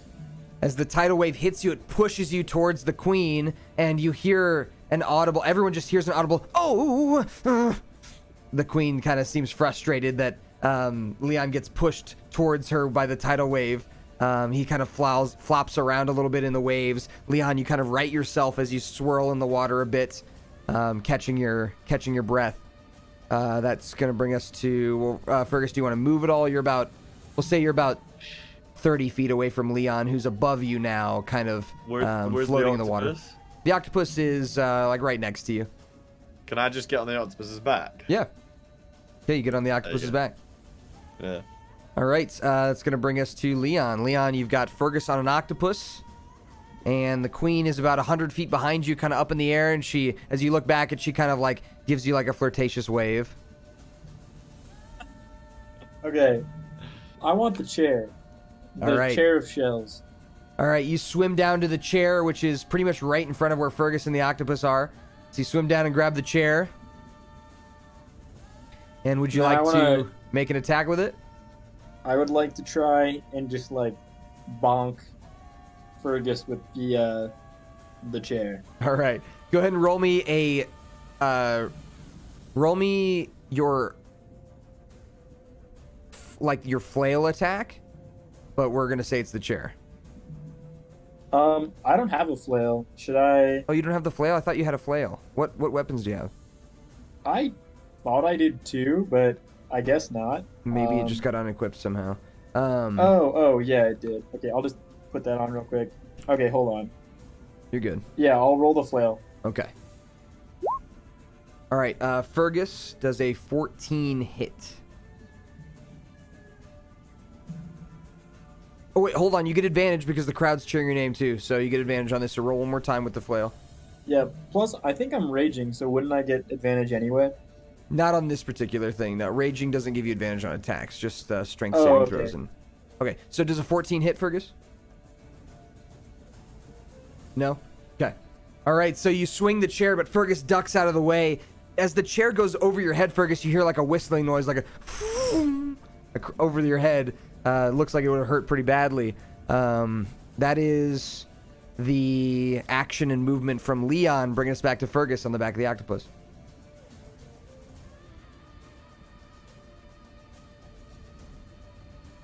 I mean, shit, man.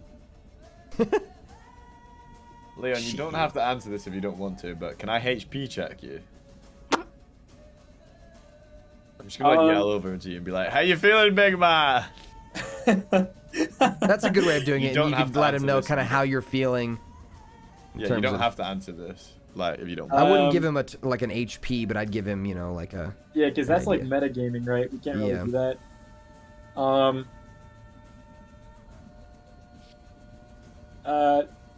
Not the best, but I'm down to keep going. Or, hear me out. We could do the wholesome route and agree that we're, what's it called? The crowd want a show, right, Leon? The crowd want a show. We're fighting for no fucking reason. I reckon we both stand here, both hold the trident, and both do our special ability at the same time, and just I don't know, let's break some shit, let's scare the crowd and make them realize that we both are the son of Lytropius, because the queen is making us fight for her own entertainment. If they want entertainment, we'll show them that we're both the son of Lytropius. I'm done hurting you. Listen, you beat me pretty bad, I beat you pretty bad. Let's go out Hunger Games style, fucking, let's eat the berries. Let's eat the berries. Yeah, I'm game with that. I was actually thinking about that when I grappled you, when I was trying to assess the crowd. I was like, would they be? I was trying to assess whether or not they'd be disappointed if I was to hoist you up, Yeah. Let's do I don't know, I don't know what we should do, because I've already summoned the octopus, but maybe hear me out. Okay. Picture this. You've got the trident, do some water-bendy tidal wave shit. We together ride the octopus up. I send some lightning around. You make some squid shit happen. Okay. No. And you know what we're gonna do to scare the queen as well? We're gonna use your lightning bolt to like shatter her throne. Okay. We're gonna scare I like this her. plan. Yeah. Okay, You so hear that? I don't you even tell know, me the plan. I don't What's even the know how to plan? begin to roll for that. So the plan is, right, And I'll tell you what to roll. I'm gonna put my hand out Uh-huh. and just hoist Leon up onto the octopus, Okay. and then we're gonna we're gonna hold the trident between the two of us, like one hand on it each. Uh-huh. And we're gonna get the octopus to swim towards the queen, and then Leon's gonna cast a lightning bolt to shatter the throne, and I'm just gonna like throw some water about the place. Okay. I know that's a lot. That's a lot, but we're yeah, going out with that's a a lot. bang. That's a lot. Okay, I need both of you to roll me a performance check with advantage. Okay. Come on, Leon. Don't let me. Yes, Leon! All right. A 16 and a natural 20, 21. So, you both grab hold of the trident. First, you lift Leon onto the back of the octopus, who kind of like takes his tentacles and pats you both on the head. And then you take the trident, you both grab hold of it, Leon at the top, Fergus at the bottom, and you both point the trident towards the throne at the top. The queen kind of stands up, like in front of her throne, and like leans forward with her eyes wide, the most excited that she's been, and she has a big grin on her face. As she says, yes, yes! And she, as you point the trident toward her, you fire the lightning bolt off Leon. The whole trident begins to glow that greenish color, the middle prong firing off that lightning bolt, of which she ducks down out of the way, and it shatters her throne to a million pieces. Crocus and Shisa, you cover your heads instinctively as the glass shatters everywhere, leaving you floating in space, like floating just out in the middle of nowhere. The queen is giggling, like laughing hysterically, kind of rolling around in the open water that she's now swimming in.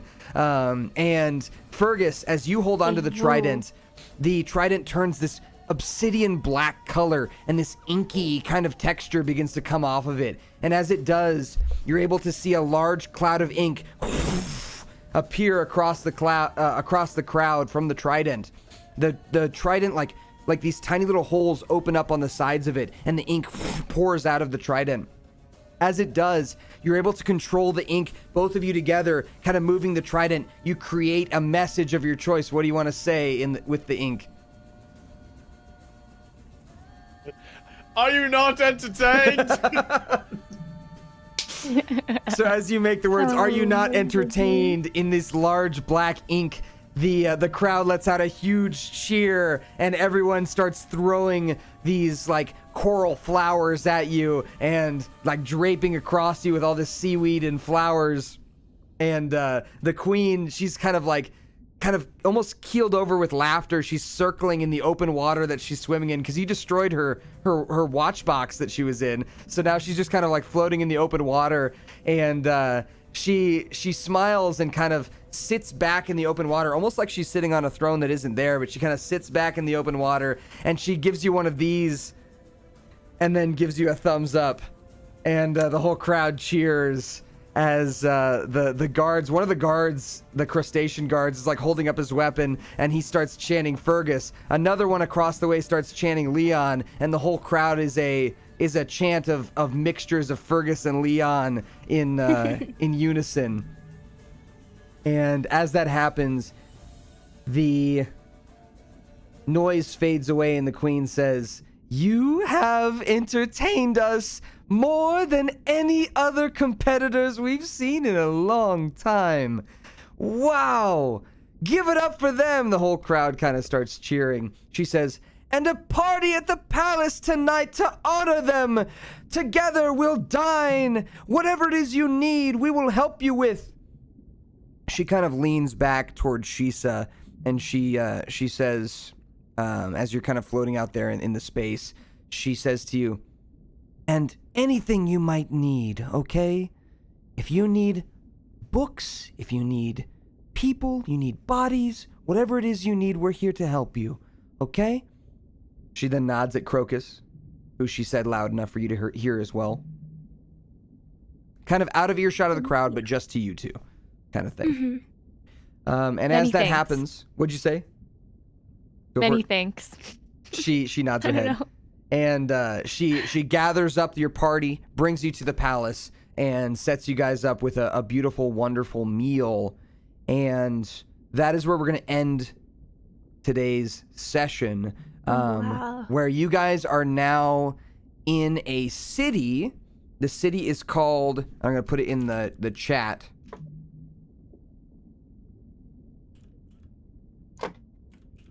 So it's called Tsurorei. Tsurorei is the name of the city. Tsurorei. It is like an underwater kind of Atlantis type place. And this is where we'll do our time skip, where you'll be able to spend some time away from the watchful eye of Gormok, who's searching for you, able to kind of lay low. They've got a huge library here, so you can learn about all kinds of things you might be interested in. They've got magic shops to buy magic items, all kinds of places you can explore. So we'll say over this time skip that we're going to do, you guys spend a few months down here in the city exploring, getting to know. They set you up with a beautiful penthouse for you all to sleep in. You can decide, Leon, whether or not you want to continue flirting with the queen, and we can develop that relationship if you want to. If not, no worries.